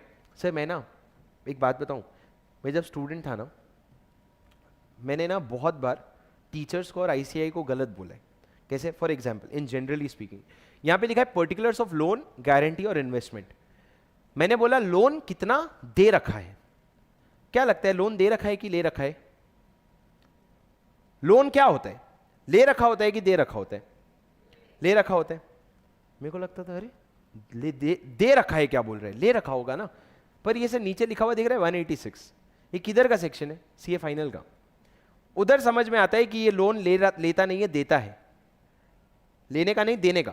तो सर ये लोन जो है, मतलब मैं आपको पॉइंट ये बता रहा हूं कि कई बार अभी भी जब तुम अपने स्टडी लीव पे होगे ना, तुम आईसीआई का आंसर पढ़ के बोलोगे अबे क्या लिखा है ये, गलत है ये तो, पर तुम ना वहां पे रुक के थोड़ा सा अपना दिमाग लगाना कि भैया मान लेते हैं ये सही है, मैं गलत हूं, तो इसका कॉन्सेप्ट क्या बन रहा है, तुमको समझ आएगा हाँ भाई आईसीआई सही था, मैं ही गलत सोच रहा था। और इंटरमीडिएट में तो ये कम से कम 50 बार हुआ, ये सारे सब्जेक्ट के लिए रेलेवेंट है। वापस आ जाओ सर, ये लोन देता ही है, ठीक है। अब सर आगे सुनो, मटीरियल चेंज एंड कमिटमेंट्स, कोई अगर आपका मटीरियल चेंज हुआ है, कोई ऐसा चेंज, मटीरियल चेंज जैसे कि फॉर एग्जाम्पल अगर मैं मास्क का बिजनेस करता हूं और कोविड ठीक हो गया, कोविड इंडिया में रहा ही नहीं, तो मेरे बिजनेस के लिए मटेरियल चेंज है, वो मेरे को यहां पे बताना पड़ेगा। उसके अलावा कोई भी कॉन्ट्रैक्ट और अरेंजमेंट जो सेक्शन 188 में रिलेटेड पार्टीज के साथ कर रहे हो तुम, सर नीचे क्या लिखा है, डिविडेंड का अमाउंट कितना रिकमेंडेड है, कंजर्वेशन ऑफ एनर्जी से related policy, amount propose to be carried on any reserve. अभी तो सर ये इतने सारे डिस्क्लोजर तो एक्ट में है, इतने ही और डिस्क्लोजर्स इन्होंने रूल में भी डाले, बोले करो।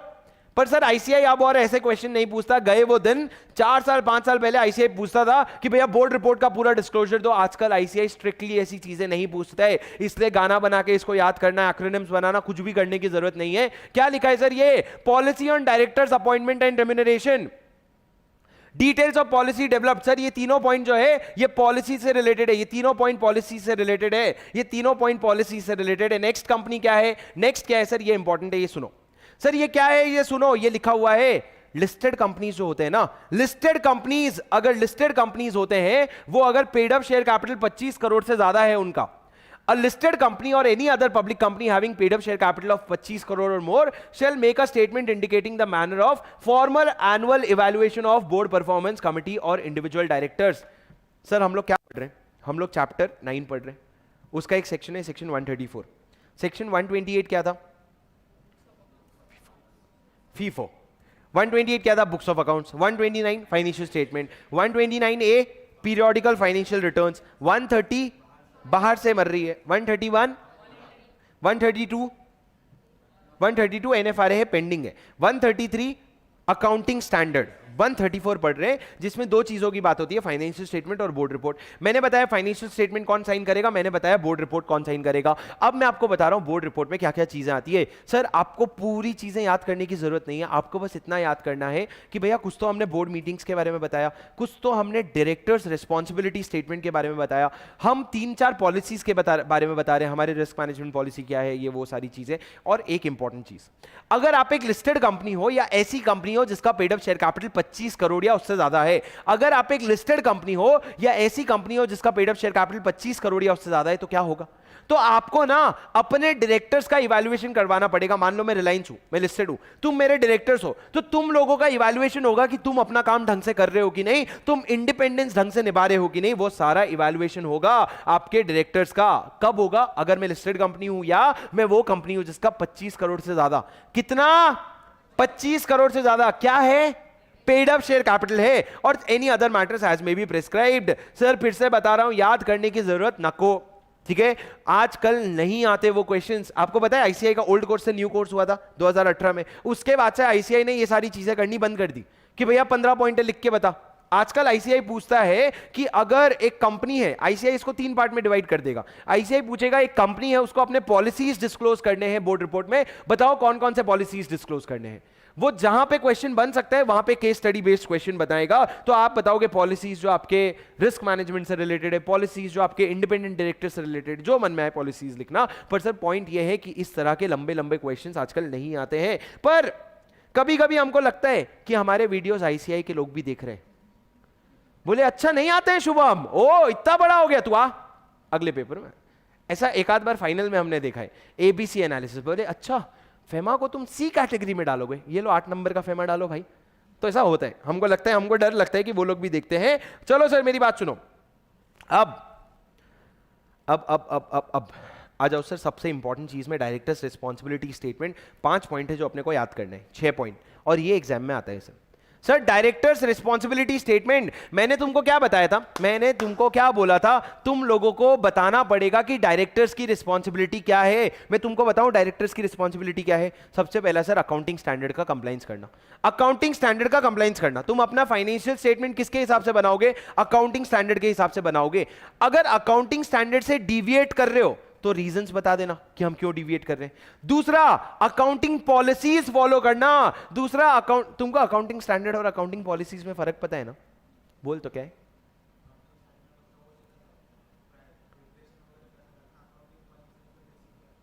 हाँ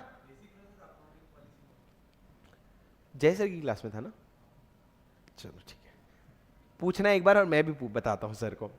सर ऐसे ऐसे बेसिक रहता अकाउंटिंग पॉलिसीज में। सर सुनो, जाने दे सुनो sir, accounting policies, accounting standard. सबसे पहले मैंने क्या बोला, अकाउंटिंग स्टैंडर्ड का कंप्लायंस करना। फटाफट याद करते, 6 पॉइंट, फिर आगे बढ़ेंगे। 10:30 बज गए भाई। अकाउंटिंग स्टैंडर्ड का कंप्लायंस, पहले अकाउंटिंग स्टैंडर्ड का कंप्लायंस करना, अकाउंटिंग पॉलिसीज को फॉलो करना।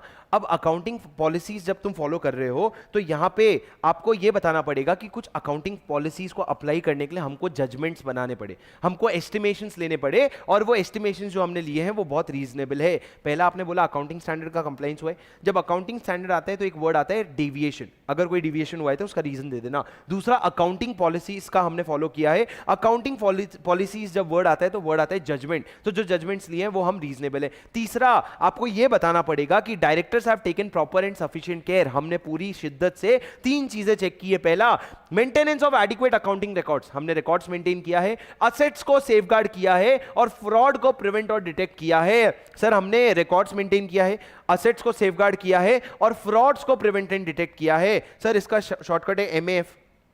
M maintenance of accounts, A assets का सेफगार्ड, और F फ्रॉड का प्रिवेंशन एंड डिटेक्शन। ये 3 चीजें हमने की है, इसका हमने पूरा केयर लिया है। उसके बाद the directors has prepared annual account on a going concern basis, आपने गोइंग कंसर्न के हिसाब से अपना एनुअल अकाउंट्स बनाया है। और सर अगर आप एक लिस्टेड कंपनी हो तो आपने इंटरनल फाइनेंशियल कंट्रोल्स ले किए हैं। क्या ले किया है, इंटरनल फाइनेंशियल कंट्रोल्स। जब भी इंटरनल फाइनेंशियल कंट्रोल्स आते हैं ना, ये 2 वर्ड जरूर लिख देना, adequate and operating effectively. Audit में रट लोगे ये सारी चीजें, पर ऑडिट जब तक नहीं पढ़े हो तब तक यहां से रट लो। जब भी इंटरनल फाइनेंशियल कंट्रोल्स आएंगे तो यहां पे लिख देना एडिक्वेट, और यहां पे लिख देना ऑपरेटिंग इफेक्टिवली। सर आपने जो इंटरनल फाइनेंशियल कंट्रोल्स बैठाए हैं वो एडिक्वेट है, मतलब सफिशिएंट है, और वो ढंग से काम कर रहे हैं, मतलब ऑपरेटिंग इफेक्टिवली है। और उसके बाद लास्ट क्या है सर, लास्ट ये है कि आपने प्रॉपर सिस्टम बैठा रखे हैं for all applicable loss. Sir आपको बहुत, आप अगर एक कंपनी होते हो ना, आपको हजारों लॉस लग जाते हैं, LAWS लॉज लग जाते हैं, ठीक है। तो जब आपको लॉज एप्लीकेबल हो जाते हैं तो आपको उसके लिए सिस्टम बैठाना पड़ता है ताकि सारे लॉ का कंप्लायंस हो। और सर जो सिस्टम आपने बैठाया है ना वो वापस से एडिक्वेट है और और ऑपरेटिंग इफेक्टिवली है। सर 6 चीजें। ASAP का मतलब पता है आपको, ASAP as soon as possible. Going concern का मतलब पता है, हमारी कंपनी के अकाउंट्स गोइंग कंसर्न के हिसाब से बनते हैं। तो ASAP केयर लोगे तो गोइंग कंसर्न कंट्रोल में रहेगा। सर ASAP केयर लोगे, जल्द से जल्द केयर लोगे तो गोइंग कंसर्न कंट्रोल में रहेगा, वरना कंपनी डूब जाएगी। AS अकाउंटिंग स्टैंडर्ड फॉलो करना, डिविएशन हुआ तो रीजन बताना। AP अकाउंटिंग पॉलिसीज फॉलो करना, जजमेंट को, जो भी जजमेंट लिया वो रीजनेबल होना चाहिए। केयर 3 चीजों का केयर करोगे, केयर नहीं करोगे तो माफी नहीं मिलेगी। MAF, M maintenance of your records, A assets का सेफगार्ड, एफ फ्रॉड को प्रिवेंशन एंड डिटेक्शन, इसका केयर करो। केयर करोगे तो क्या होगा, गोइंग कंसर्न कंटिन्यू होगी, एनुअल अकाउंट जो है गोइंग कंसर्न के हिसाब से बना है, और गोइंग कंसर्न कंट्रोल होगी। कंट्रोल मतलब क्या, इंटरनल फाइनेंशियल कंट्रोल जो है वो एडिक्वेट है और ऑपरेटिंग इफेक्टिवली है, और लॉ के लिए आपको एक सिस्टम बैठाना पड़ेगा जो सिस्टम भी वापस से एडिक्वेट और ऑपरेटिंग इफेक्टिवली है। रैपिड रिवीजन है, रिवीजन भी नहीं होता तो तुम लोगों को खड़ा करके पूछता क्या क्या याद हुआ। सर नेक्स्ट पॉइंट देखो, अगर बोर्ड के रिपोर्ट में कौन साइन करता है बताओ, बोर्ड के रिपोर्ट में कौन साइन करता है, चेयरपर्सन। चेयरपर्सन नहीं कर रहा है तो 2 डायरेक्टर जिसमें से एक एमडी होना चाहिए। 1 पर्सन कंपनी में एक जना साइन करेगा, काम हो जाएगा। अगर कंपनी ने डिफॉल्ट किया तो कंपनी को लगेंगे 3 लाख की पेनल्टी और ऑफिसर इन डिफॉल्ट को 50,000 की penalty. Company in default, officer in default को 50,000, कंपनी को 3 लाख। सर एक प्रो टिप दे रहा हूं, सुन लो। अगर एग्जाम में पेनल्टी आई तो हमको तो नहीं आएगी, तो लिखना तो पड़ेगा। अगर एमसीक्यू में आया और कुछ नहीं आता अगर, तो ऑफिसर इन डिफॉल्ट मतलब जो इंडिविजुअल इंसान होता है ना, उसके लिए 50,000 पे टिक मारना और कंपनी पे 3 लाख पे टिक मारना। पर अगर 3 लाख की जगह 1 लाख का ऑप्शन दिया ना तो 1 लाख पे टिक मारना। क्या कहा सर मैंने, अगर कुछ नहीं आता पेनल्टी, एग्जाम में आ गया क्वेश्चन और तो फाइन की बात करें तो ऑफिसर इन डिफॉल्ट पे 50,000 और कंपनी पे 3 लाख। पर अगर 3 लाख ऑप्शन में नहीं है, एमसीक्यू में आया तो 1 लाख लिखना। पर अगर डिस्क्रिप्टिव क्वेश्चन है, ऑप्शन कुछ नहीं है, तो officer in default 50,000, company 3 lakh for any thing. ठीक है। अगर फाइन, जेल की बात भी आए, जेल की बात कब आएगी मन में पूछना, भाई बहुत बड़ा कांड किया है क्या, हाँ तो जेल लिख देना। जेल में अगर लिखना पड़े भाई, अगर नहीं आता तो पहला ऑप्शन है नहीं लिखो। एमसीक्यू में क्योंकि नेगेटिव मार्किंग नहीं है तो छोड़ने का नहीं। तो जेल अगर आए, जेल अगर पूछे, जेल तो जेल में 2 साल। मेरे को पता है बहुत जगह 1 साल 6 महीना है, पर इन जनरल 2 साल। ठीक है। Fine officer in default 50,000, jail 2 साल, कंपनी के लिए फाइन 3 लाख, कंपनी का जेल 3, हाँ नहीं रहेगा। ठीक है सर। उसके अलावा आपको बहुत सारे और एडिशनल मैटर बोर्ड में इंक्लूड करने पड़ते हैं। देखो यहां से शुरू होता है, डा डा डा डा डा डा डा डा डा यहां तक आता है। तो ये तुम्हारा होमवर्क है, तुमको इसको बस रीड करना है, कुछ भी याद नहीं करना है। चलो छोड़ो, ऐसी तैसी में रीड करवाता हूं। सुनो, कीवर्ड्स पढ़ते हैं सर, कीवर्ड्स। ठीक है, बस कीवर्ड्स। आपको बोर्ड रिपोर्ट में और क्या क्या चीजें आप डिस्क्लोज करोगे, ऐसा क्या रह गया था जो तुमने एक्ट में नहीं बता पाए। तो सर फाइनेंशियल समरी हाइलाइट्स, आप बताओ, आपके फाइनेंशियल स्टेटमेंट वहां लगा हुआ है पूरा, लेकिन उसी का समरी बना के हाईलाइट करो।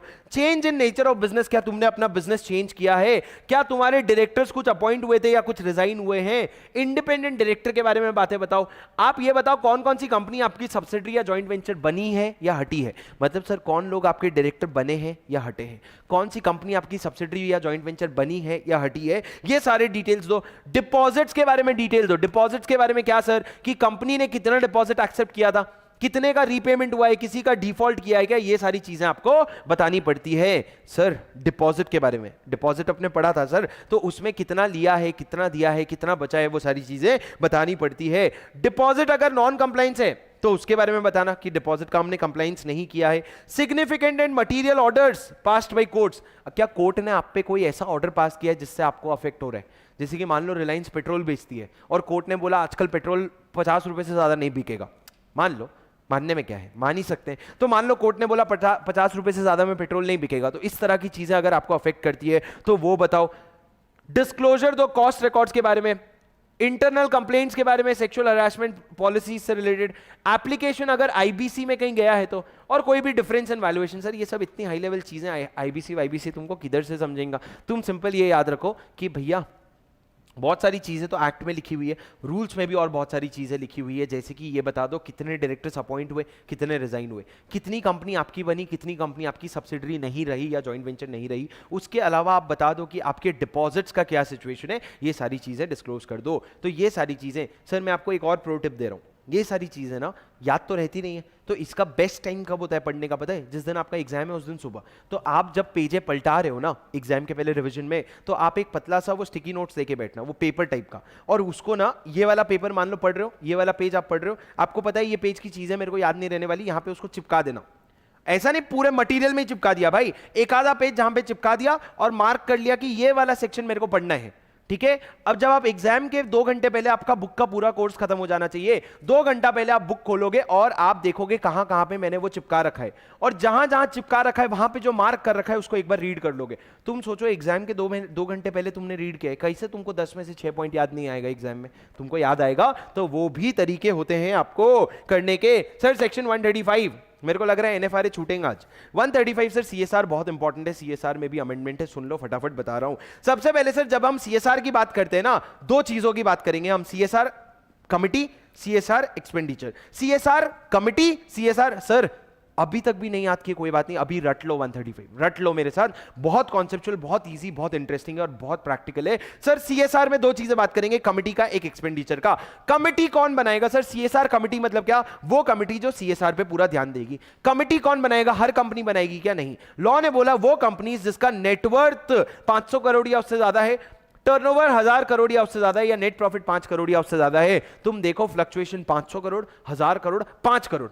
500 करोड़ का क्या नेटवर्थ, 1000 करोड़ का टर्नओवर और 5 करोड़ का नेट प्रॉफिट, तीनों में से कोई भी इक्वल टू या ज्यादा है तो क्या हो जाएगा? आपको सीएसआर कमिटी लग जाएगा। सर ये तीनों कंडीशन मीट होने चाहिए कि any one of them? Any one of them. Net worth 500 crore और मोर, टर्नओवर 1000 करोड़ और मोर, नेट प्रॉफिट 5 करोड़ और मोर, ये तीनों में से कोई भी कंडीशन मीट हुए प्रीसीडिंग फाइनेंशियल ईयर में तो आपको सीएसआर कमिटी बैठानी पड़ेगी। उसके बाद सर एक बात बताओ, सीएसआर कमिटी में कितने लोग होंगे?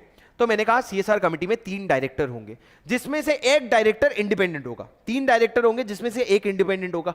पर सर अगर वो कंपनी को इंडिपेंडेंट डायरेक्टर का प्रोविजन एप्लीकेबल ही नहीं है तो फिर मत बैठाना, तो फिर बचे हुए 2 डायरेक्टर बैठा लेना। सर अगर वो कंपनी प्राइवेट कंपनी है और प्राइवेट कंपनी में सिर्फ 2 डायरेक्टर होते हैं, सिर्फ 2 डायरेक्टर है तो दोनों डायरेक्टर को कमेटी में बैठाना। पर कमेटी में होंगे 3 डायरेक्टर, 3 में से एक इंडिपेंडेंट डायरेक्टर होगा। अगर आईडी नहीं है तो कोई बात नहीं, 2 डायरेक्टर बैठा दो, तो 2 या 3 कुछ भी चलता है। ठीक है। अब सर मेरे को ये बताओ, एक एक्सेप्शन दिया है लॉ ने बोला कि माना अगर तेरा नेटवर्थ 500 करोड़ से ज्यादा है, टर्नओवर 1000 करोड़ से ज्यादा है, या प्रॉफिट 5 करोड़ से ज्यादा है तो तुमको सीएसआर कमिटी लगेगा।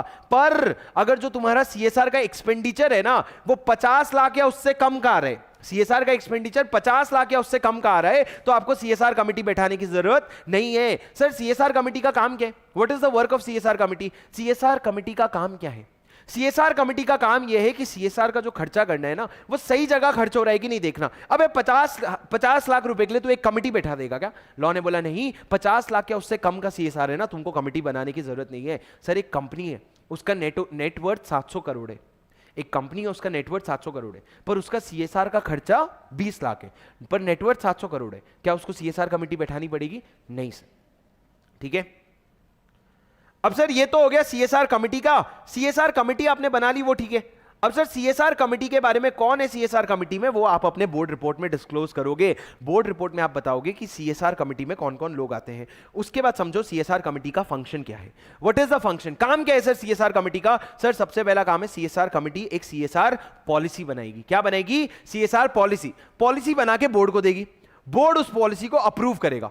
उस पॉलिसी को अप्रूव होने के बाद उस पॉलिसी के हिसाब से खर्चा करना पड़ेगा, वो खर्चा आप करोगे। सर सीएसआर पॉलिसी में आप क्या लिखते हो? सीएसआर पॉलिसी में आप लिखते हो कि मैं रिलायंस इंडस्ट्रीज हूं, तो मैं रिलायंस अपने सीएसआर का खर्चा कहां पे करना चाहता हूं। क्या मैं हेल्थ को प्रमोट करना चाहता हूं, क्या मैं एजुकेशन को प्रमोट करना चाहता हूं, वो सारी चीजें आप अपने पॉलिसी में लिखोगे और उस हिसाब से खर्चे करोगे।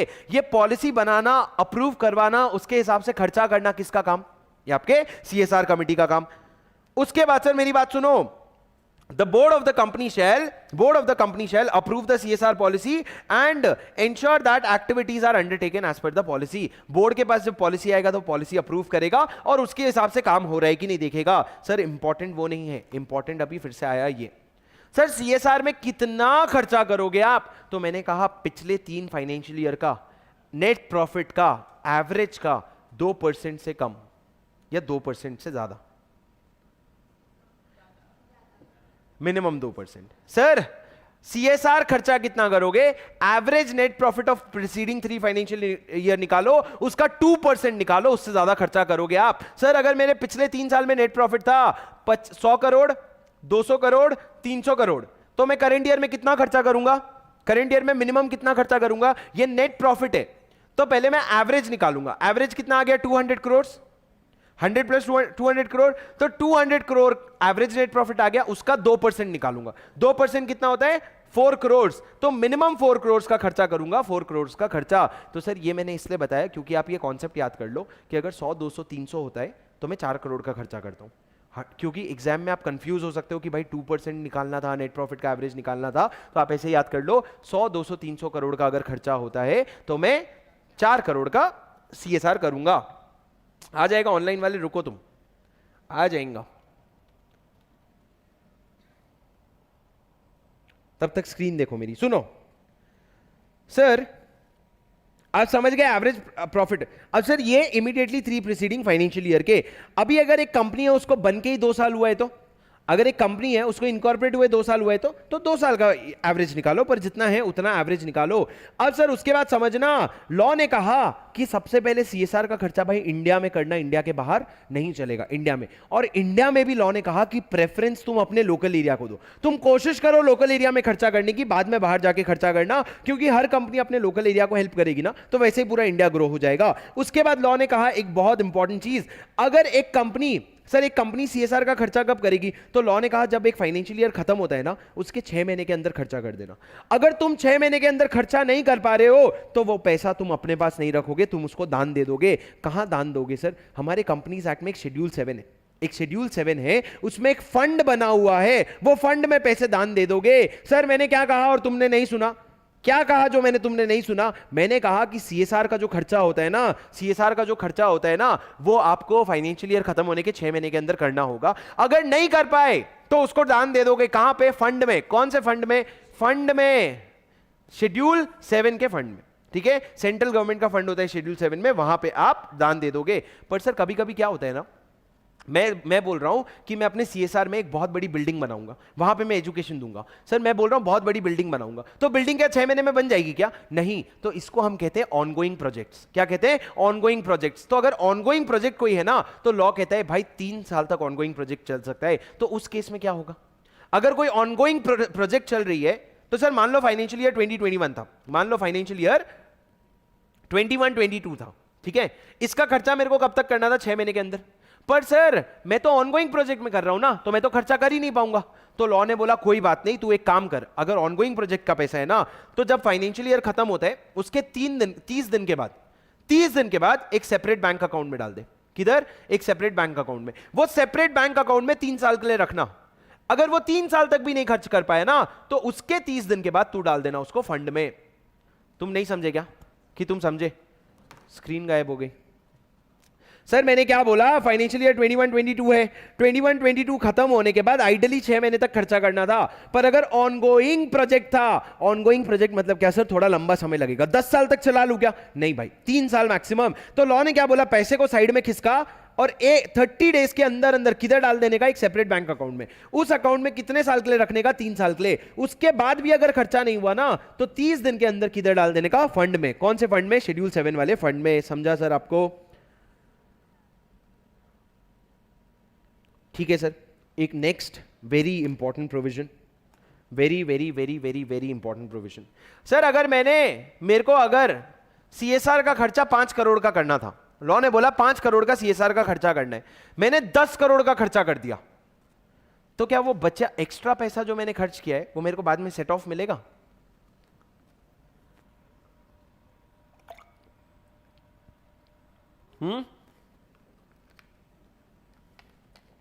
हमको क्या पूछ रहे हो सर, हमारा एग्जाम थोड़ी है, आप बताओ हमारा क्या है, हम तो पढ़ वढ़ के CA बन गए हैं, मस्त जॉब कर रहे हैं, सब सॉर्टेड है, आप पढ़ो, ऐसा तुम मेरे को बोल रहे हो। सुनो नालायको, मैंने क्या बोला, ये फाइनेंशियल ईयर 21-22 है, मेरे को 5 करोड़ का खर्चा करना था, मैंने 10 करोड़ का कर दिया। कितना एक्सेस किया, 5 करोड़।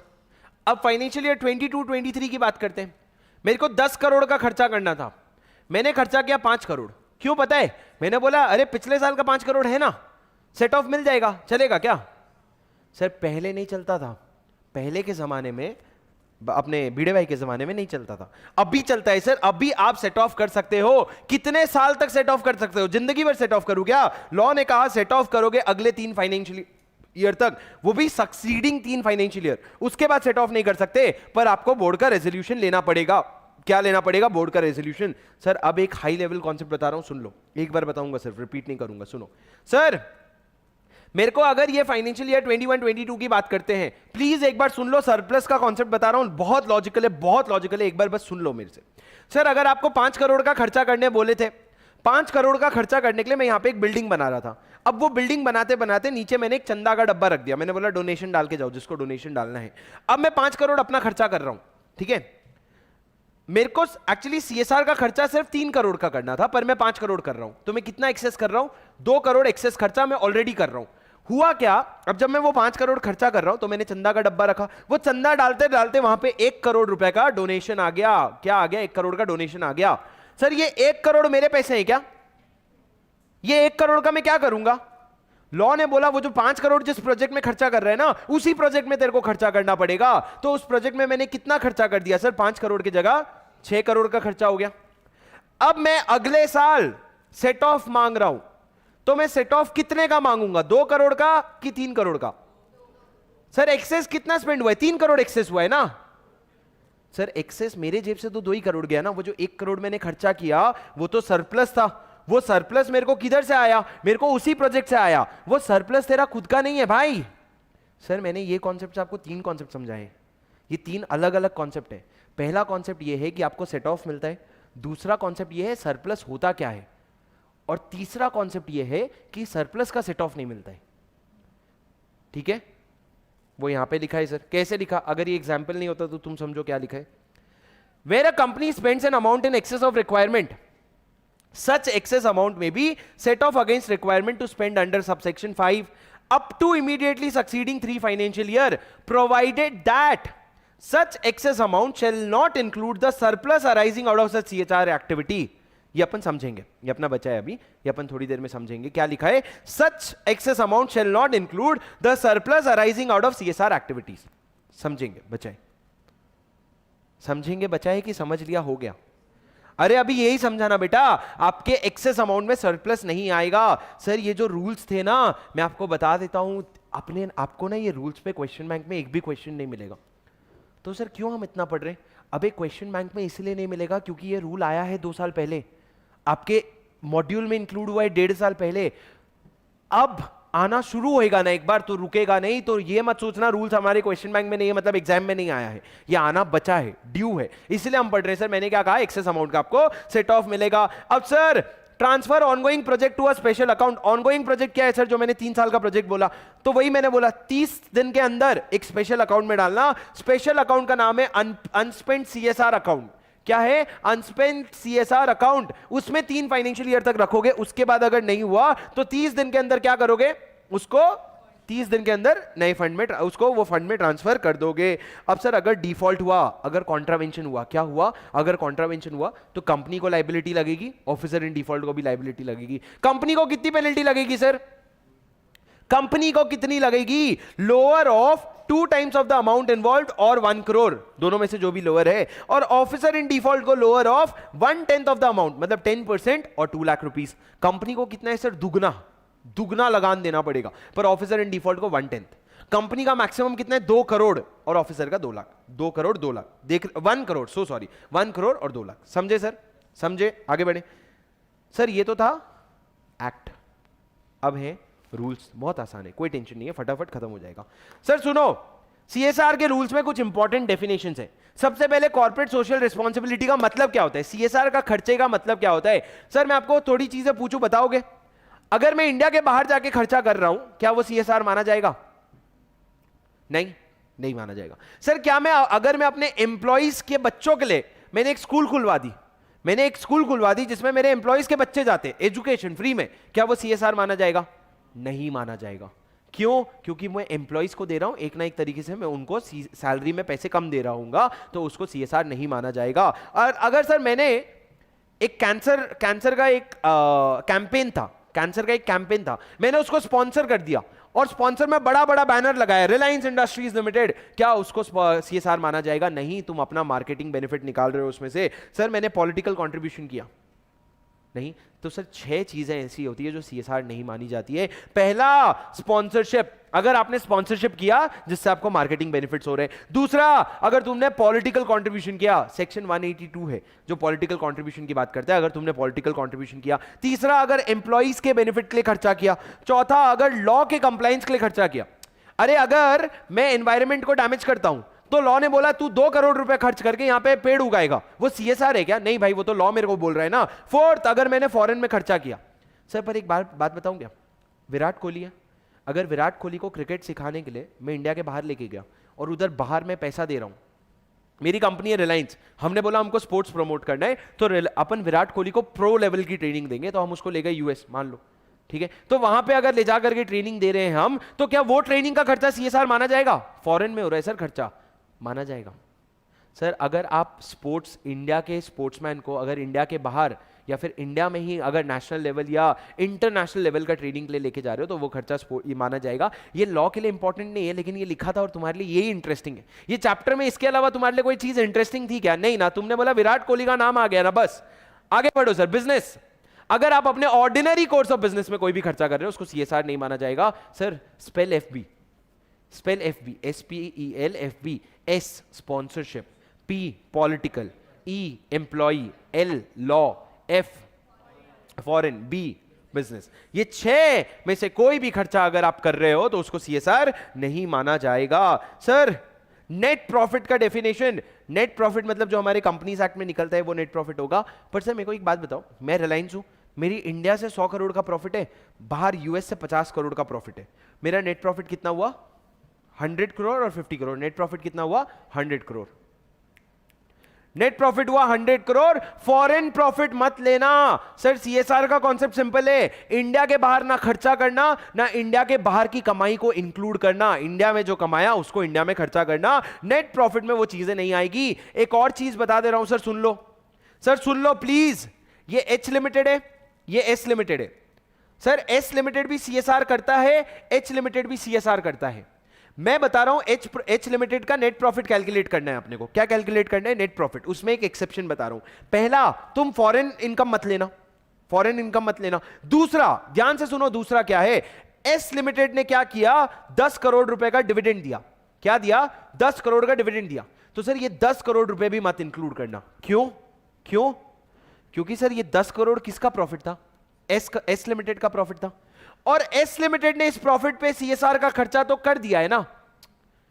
अरे सर ये 10 करोड़ किसका प्रॉफिट था? ये एस लिमिटेड का प्रॉफिट था। डिविडेंड देने के पहले उसने अपने प्रॉफिट का खर्चा तो कर दिया है, तो ये 10 करोड़ पे तुम वापस से खर्चा नहीं करोगे, इसलिए ये जो डिविडेंड है ना इसको तुम अपने नेट प्रॉफिट में नहीं लोगे। लॉ में क्या लिखा हुआ है sir? Any dividend received from other companies in India which are covered under and complying with provision of section 135, जो 135 में ऑलरेडी कवर्ड है और वो कंप्लाई कर रहे हैं, उनसे मिला हुआ डिविडेंड तुम अपने नेट प्रॉफिट में नहीं लोगे। सर नेट प्रॉफिट में 2 चीजें नहीं आती, पहला आउटसाइड इंडिया वाली जो इनकम है, और दूसरा अगर डिविडेंड अपनी किसी और कंपनी से मिला जो ऑलरेडी 135 का कंप्लाइंस कर रही है तो आपको नहीं देना पड़ेगा।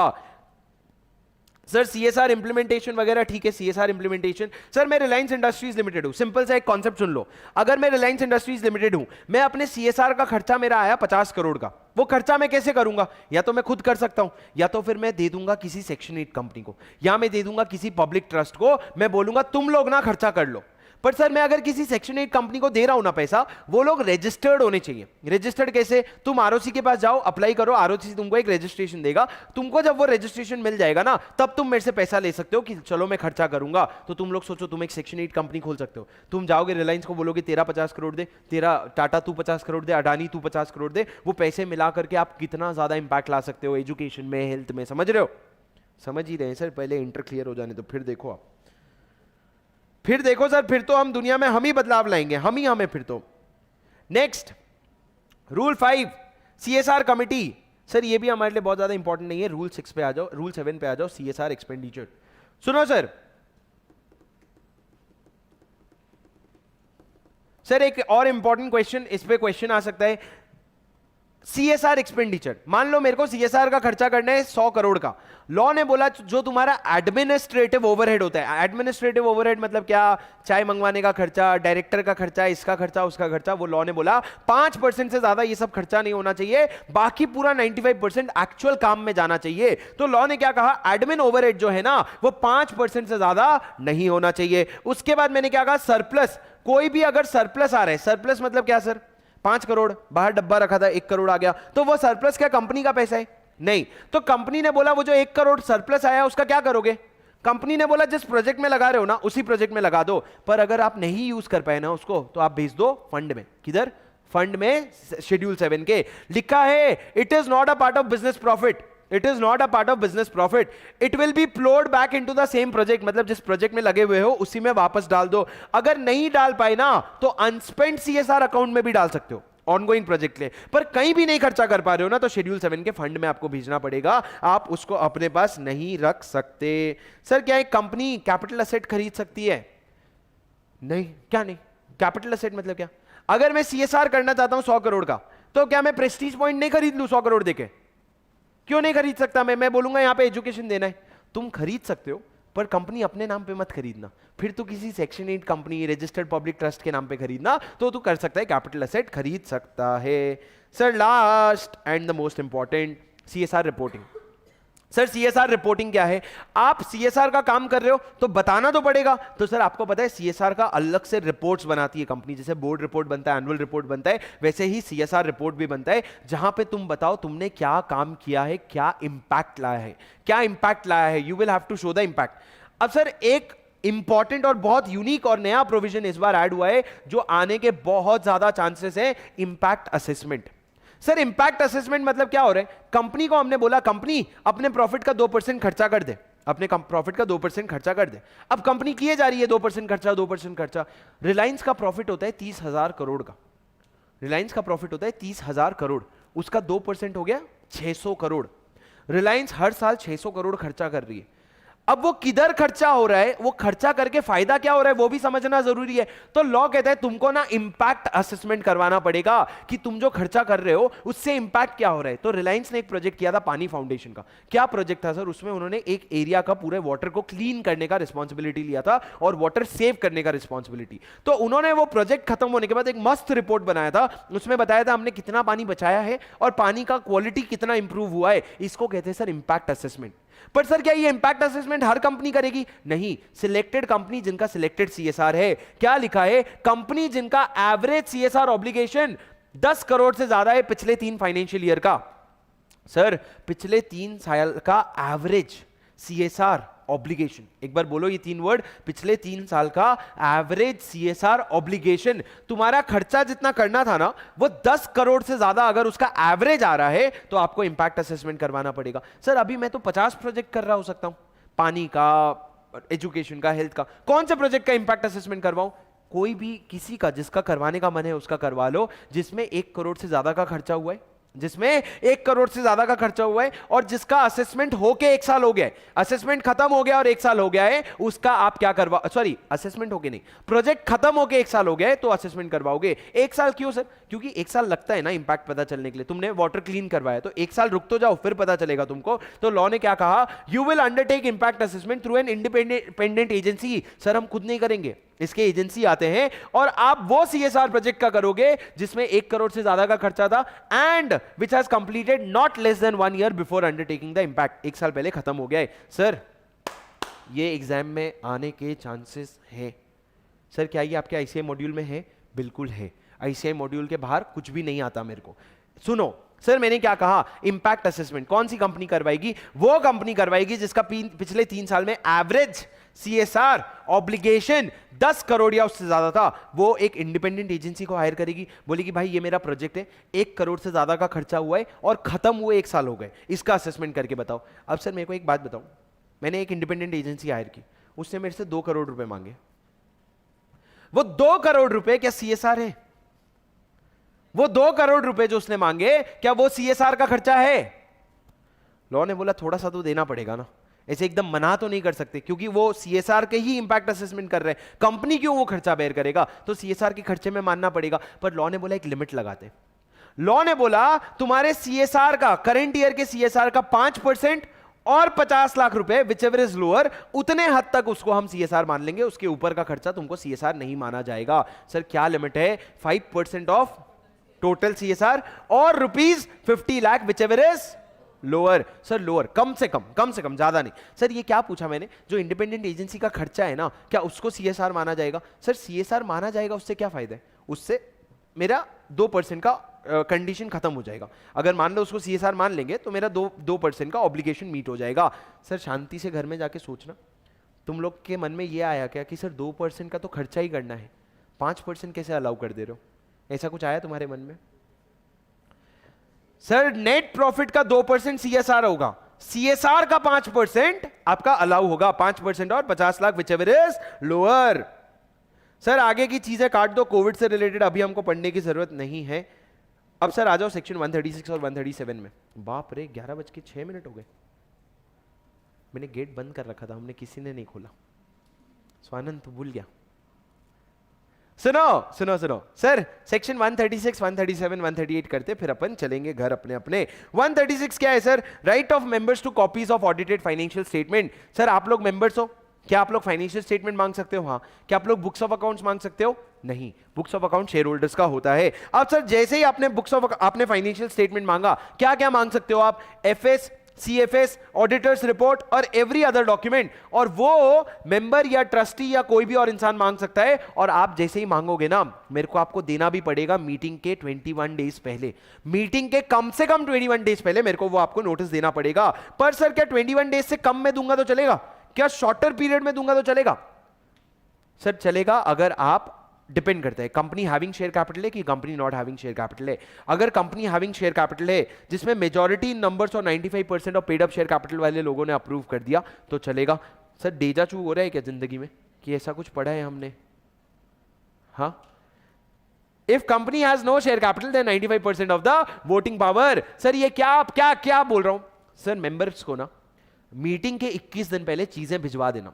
यहां पे मेंबर्स के रिक्वेस्ट करे या नहीं करे भिजवा देना। मैंने बोला मेंबर्स मांग सकते हैं कि मांग तो सकता है, लेकिन बिना मांगे भी जनरल मीटिंग के 21 डेज पहले। सर 21 क्लियर डेज नहीं लिखा है, 21 डेज पहले लिखा है, आपको भिजवाना पड़ेगा। अगर आप क्या 21 डेज की जगह ये बोल सकते हो भाई 14 दिन पहले भिजवाऊंगा? हाँ, अगर शेयर कैपिटल है तो मेजॉरिटी नंबर्स और 95% इन पेड अप शेयर कैपिटल का अप्रूवल ले ले। अगर शेयर कैपिटल नहीं है तो 95% ऑफ शेयर कैपिटल का अप्रूवल ले ले, वोटिंग पावर का अप्रूवल ले ले। तो हम क्या करेंगे, तुम लोगों को ऐसे ही ध्यान लगता है, तो 95% ऑफ वोटिंग पावर का अप्रूवल ले ले, तो 21 डेज से कम में चलता है। अब सर सुनो ना, आप समझो लिस्टेड कंपनीज में 1 लाख शेयर होल्डर होते हैं, सब लोगों को इतना मोटा मोटा फाइनेंशियल स्टेटमेंट एनुअल रिटर्न भिजवाएं क्या? पहले के जमाने में सोचो, पहले के जमाने में तो प्रिंट आउट जाता था, तो लॉ ने बोला मत भेज भाई, एक काम कर तू ना ये जो रिकॉर्ड्स है ना इसको अपने ऑफिस में इंस्पेक्शन के लिए ओपन कर दे कि जिसको भी चाहिए तुम आके देख लो, पर सब लोगों को ना सैलिएंट फीचर्स भिजवा दे, छोटे छोटे। मतलब अगर ये 1000 पेज का है तो बदले में 20 पेज में एकदम की फीचर्स जो है वो सब लोगों को भिजवा दे ताकि तेरा कॉस्ट कम हो। अब उसके बाद अगर कोई शेयर होल्डर पूरा मांग रहा है तो उसको पूरा भिजवा देना। तो सर ये क्या लिखा हुआ है? लिस्टेड कंपनीज के केस में मान लिया जाएगा आपने ये प्रोविजन का कंप्लायंस कर लिया है अगर आपने वो रिकॉर्ड्स को इंस्पेक्शन के लिए ओपन कर दिया कि मैंने यहां पे रख दिया, जिसको चाहिए आके देख लो, और उसके बाद मैंने साइलेंट फीचर सबको फॉर्म AOC 3 में भिजवा दिया और 21 डेज पहले भिजवा दिया, unless share holders ask for full financial statement. अगर वो पूरा मांगेंगे तो पूरा दे देंगे, वरना नहीं देंगे तो भी चलेगा। सर फाइनेंशियल स्टेटमेंट्स कैसे भिजवाएंगे? फाइनेंशियल स्टेटमेंट कैसे भिजवाएंगे? ईमेल से भिजवा सकते हो या फिजिकली भी भिजवा सकते हो। अगर लिस्टेड कंपनी है या फिर वो पब्लिक कंपनी है जिसमें नेटवर्थ 1 करोड़ से ज्यादा या टर्नओवर 10 करोड़ से ज्यादा है तो ईमेल से ही भिजवाना पड़ेगा। अगर डीमैट अकाउंट में शेयर है तो। सर अगर डीमैट अकाउंट में शेयर होल्ड कर रहे हैं तो कैसे भिजवाओगे आप? ईमेल से ही भिजवाओगे ना, आजकल कोई फिजिकली भिजवाता क्या? अब सर इसमें, हाँ सर सुनो ना, आप अगर एक लिस्टेड कंपनी हो तो आपको, सर आप फाइनेंशियल स्टेटमेंट भिजवा रहे हो, क्या वो ऑडिट हो गया है? हाँ, आप ऑडिटेड फाइनेंशियल स्टेटमेंट भिजवाते हो, उसको अपने वेबसाइट पे भी चढ़ाना। सर एक इंपॉर्टेंट पॉइंट है, सुन लो फिर से रिपीट होगा ये, आप उसको अपने वेबसाइट पे भी चढ़ाना। आप होल्डिंग कंपनी हो, अपना तो फाइनेंशियल स्टेटमेंट वेबसाइट पे चढ़ाओगे, अपने सब्सिडरी कंपनीज का भी ऑडिटेड फाइनेंशियल स्टेटमेंट वेबसाइट पे चढ़ाना पड़ेगा। पर सर अगर मेरी एक कंपनी, एक सब्सिडरी है जो आउटसाइड इंडिया है, एक सब्सिडरी है जो इनकॉर्पोरेटेड आउटसाइड इंडिया है, तो उसका अगर ऑडिट होता है तो ऑडिटेड फाइनेंशियल स्टेटमेंट चढ़ाओ। अगर ऑडिट नहीं होता है ना तो अनऑडिटेड चढ़ाओ, चलता है, पर आपको वेबसाइट पे चढ़ाना पड़ेगा। तो सर मेरे को एक सबसे पहले एक सवाल का जवाब दो, क्या वेबसाइट पे ऑडिटेड फाइनेंशियल स्टेटमेंट चढ़ता है कि अनऑडिटेड? नॉर्मल आंसर है ऑडिटेड ही चढ़ता है। पर अगर एक फॉरेन कंपनी है, फॉरेन कंपनी मतलब क्या, एक सब्सिडरी जो इंडिया के बाहर है, तो वो सब्सिडरी का अगर ऑडिट नहीं हो रहा है, क्यों नहीं हो रहा है, वहां के लॉ के हिसाब से रिक्वायर्ड नहीं है, तो ऑडिट नहीं हो रहा है तो उसका अनऑडिटेड चढ़ा दो। बस शर्त एक ही है, इंग्लिश लैंग्वेज में होना चाहिए। अगर इंग्लिश लैंग्वेज में नहीं है तो इंग्लिश लैंग्वेज में ट्रांसलेट करवाओ, पर इंग्लिश लैंग्वेज में होना चाहिए। अब सर ये जो फाइनेंशियल स्टेटमेंट है, क्या इसको इंस्पेक्ट कर सकते हैं? हाँ सर, बिजनेस आवर्स में आप इसको बिल्कुल इंस्पेक्ट कर सकते हो, कोई प्रॉब्लम नहीं है। और पेनल्टी आपका होमवर्क, इसको होमवर्क में डालना है। Sir section 137 the most important section. What is section 137? What is section 137?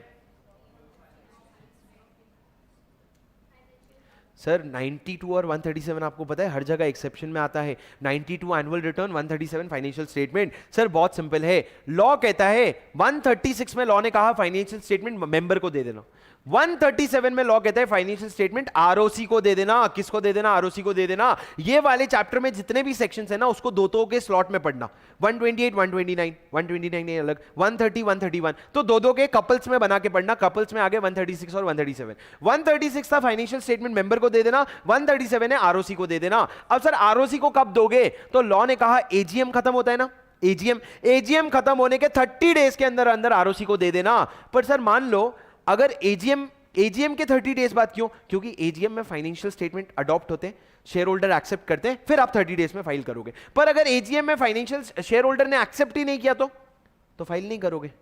अगर शेयर होल्डर ने एक्सेप्ट नहीं किया तो कैसे फाइल करोगे? सर अगर शेयर होल्डर ने एक्सेप्ट नहीं किया ना, प्रोविजनल फाइल कर देना, प्रोविजनल। जैसे ही एजीएम खत्म हुआ, शेयर होल्डर ने मना कर दिया, तो जो मना किया था ना उस चीज को 30 दिन के अंदर फाइल कर देना। उसके बाद जब भी शेयर होल्डर अप्रूव करेंगे उसके बाद 30 दिन के अंदर वापस फाइल कर देना करेक्ट वाला, पर फाइल जरूर कर देना प्रोविजनल और बाद में फाइनल। पर सर अगर एजीएम टाइम पे हुई नहीं तो last date for holding AGM, जो भी आपका लास्ट डेट था उसके 30 डेज के अंदर आप फाइल कर देना, along with reasons for not holding such AGM. क्यों नहीं बनाया भाई एजीएम, क्यों नहीं किया? अब सर सुनो, फाइल कैसे करोगे आरओसी के पास? आप फाइल करोगे एओसी 4 फॉर्म में। कौन से फॉर्म में? एओसी 4। पर सुनो, अगर आपकी कंपनी को इन डेस एप्लीकेबल है ना, क्या बोला मैंने? आपकी कंपनी को इन डेस एप्लीकेबल है ना, तो सॉरी, अगर आप फाइनेंशियल स्टेटमेंट की जगह कंसोलिडेटेड फाइनेंशियल स्टेटमेंट बना रहे हो ना, तो आप फाइल करोगे एओसी 4 सीएफएस फॉर्म में। सर एक है एओसी 4 नॉर्मल, एक है एओसी 4 सीएफएस, वो आप फाइल करोगे। अब सर अगर आप एनबीएफसी कंपनी हो ना तो आपके लिए दो अलग ही फॉर्म है, AOC 4 NBFC, AOC 4 CFS NBFC. Sir मतलब एओसी 4 नॉर्मल फॉर्म है, अगर आप सीएफएस फाइल कर रहे हो तो एओसी 4 सीएफएस, ये दो फॉर्म हो गए। अभी अगर एनबीएफसी है ना तो उनका एनबीएफसी ऐड कर देना, दो फॉर्म और बन गए। ठीक है, एक और आएगा आगे, एओसी 4 एक्सबीआरएल वाला फॉर्म आएगा। सुनो, तो मैं क्या करूं, जॉब छोड़ दूं? सर ये फिर वापस से वही लाइन है कि आप जो आरओसी को फाइल कर रहे हो ना, हां, आप आरओसी को ना ऑडिटेड फाइनेंशियल स्टेटमेंट भेजोगे, सब्सिडरी का भी ऑडिटेड भेजोगे। पर अगर एक फॉरेन सब्सिडरी है, मतलब इंडिया के बाहर सब्सिडरी है, तो कोशिश करना उसका ऑडिटेड भेजोगे। पर उसका वहां ऑडिट नहीं होता है तो अनऑडिटेड भेज देना। तो कायदे से आरओसी को भी ऑडिटेड जाएगा, लेकिन foreign subsidiary, sir foreign subsidiary word नहीं है, आपकी एक सब्सिडरी जो इंडिया के बाहर है उसका अगर आपको भेजना है तो आप अनऑडिटेड भी भेजोगे तो चल जाएगा। और क्या लिखा है सर? और क्या लिखा है? बस सर आरओसी को फाइल करने के लिए कौन रिस्पॉन्सिबल है? सर ये चैप्टर में साइन कौन कर रहे हैं और रिस्पॉन्सिबल कौन है वो बहुत इंपॉर्टेंट है। आरओसी को फाइल करने के लिए कौन रिस्पॉन्सिबल है? MD, CFO. अगर एमडी या सीएफओ में से कोई भी नहीं है तो any other director who is in charge, और अगर वो भी नहीं है तो सारे डायरेक्टर्स। तो सर आरओसी को फाइल करने के लिए पहली बार ऐसा कॉम्बिनेशन आया है, मैनेजिंग डायरेक्टर और सीएफओ दोनों रिस्पॉन्सिबल होते हैं आरओसी को फाइल करने के लिए। कौन लोग सर? दो लोग बोलो, एमडी, सीएफओ। अगर दोनों नहीं है तो वो डायरेक्टर जिसको इंचार्ज बनाया है, कोई इंचार्ज नहीं बनाया तो सारे डायरेक्टर्स रिस्पॉन्सिबल हो जाते हैं। Sir last important section, section 138।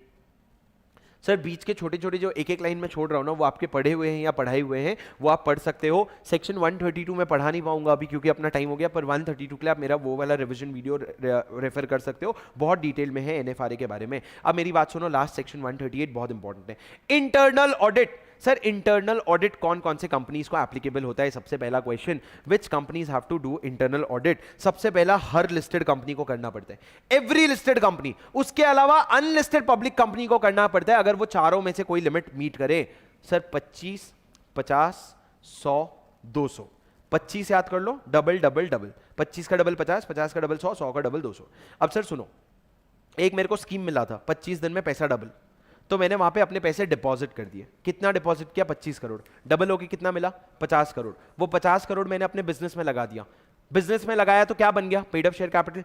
तो 50 करोड़ का पेड अप शेयर कैपिटल हो गया। अभी मेरे खुद के पैसों पे तो धंधा नहीं कर सकता, मार्केट से भी थोड़ा पैसा लेना पड़ेगा, तो मैंने मार्केट से बोरो किया 100 करोड़। क्यों? क्योंकि सर कितना debt is to equity ratio ideal है? 2:1 का। तो मेरा जब 50 करोड़ का कैपिटल है तो मैंने 100 करोड़ का डेट लिया, आइडल रेशियो हो गया। अब इससे बिजनेस किया मैंने, 200 करोड़ का टर्नओवर निकल के आया। समझे?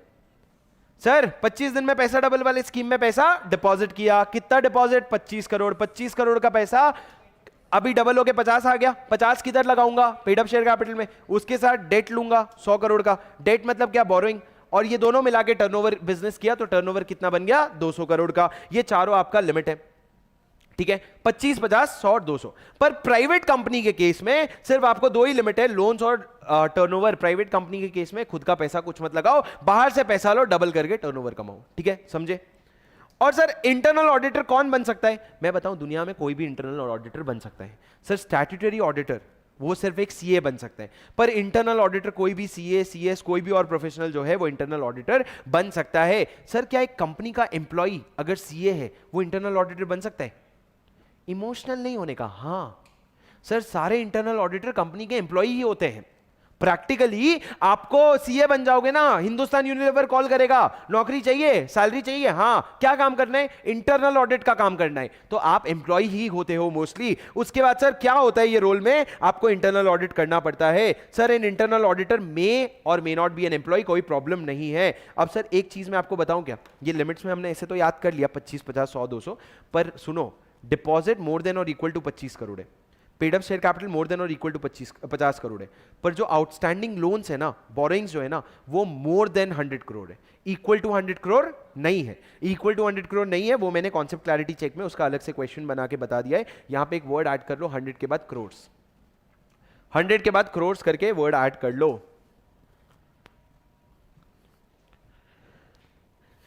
ठीक है, चलो गाइस क्लास खत्म करते हैं। स्वानंद गेट खोल देना प्लीज। सुनो सर, क्लास खत्म करते हैं। एक सेक्शन 132 बचा है, वो आप रिवीजन वीडियो देख सकते हो। उसके अलावा पूरा चैप्टर बहुत डिटेल में खत्म हो गया है। प्लीज क्वेश्चन बैंक कर लो। हमारा जब एक बार सारे चैप्टर्स का रिवीजन शुरू खत्म हो जाएगा, हम अपने 2-3 सेशंस और रखेंगे ऐसे 1-1.5-2 घंटे का, और उसमें हम क्या करेंगे, एमसीक्यूज भी खत्म कर लेंगे। प्लीज घर जाके रिवाइज कर लेना। ऑनलाइन वालों टाइम नहीं है मेरे पास जाना है, पर आप लोगों को जरूर से लाइक शेयर कमेंट करना है। प्लीज प्लीज प्लीज, अगर आपको पसंद आ रहा है तो तुम्हें 1 मार्क एग्जाम में ज्यादा मिलेंगे। बस इस वीडियो को उठा के अपने दोस्तों के साथ शेयर कर दो, ताकि इसका मतलब ये नहीं कि नहीं करोगे तो कम मिलेंगे, मिलेंगे उतने ही, पर 1 मार्क ज्यादा मिलेंगे अगर आप उठा के अपने दोस्तों के साथ शेयर कर दो। उनको बता दो बस कि रिवीजन हो रहे हैं इतने डिटेल में, और कमेंट पे जरूर बताना आपको रिवीजन कैसा लगा, डिटेल लगा, स्लो लगा, फास्ट लगा। And your appreciation is my motivation. So keep liking, keep subscribing. Bye bye.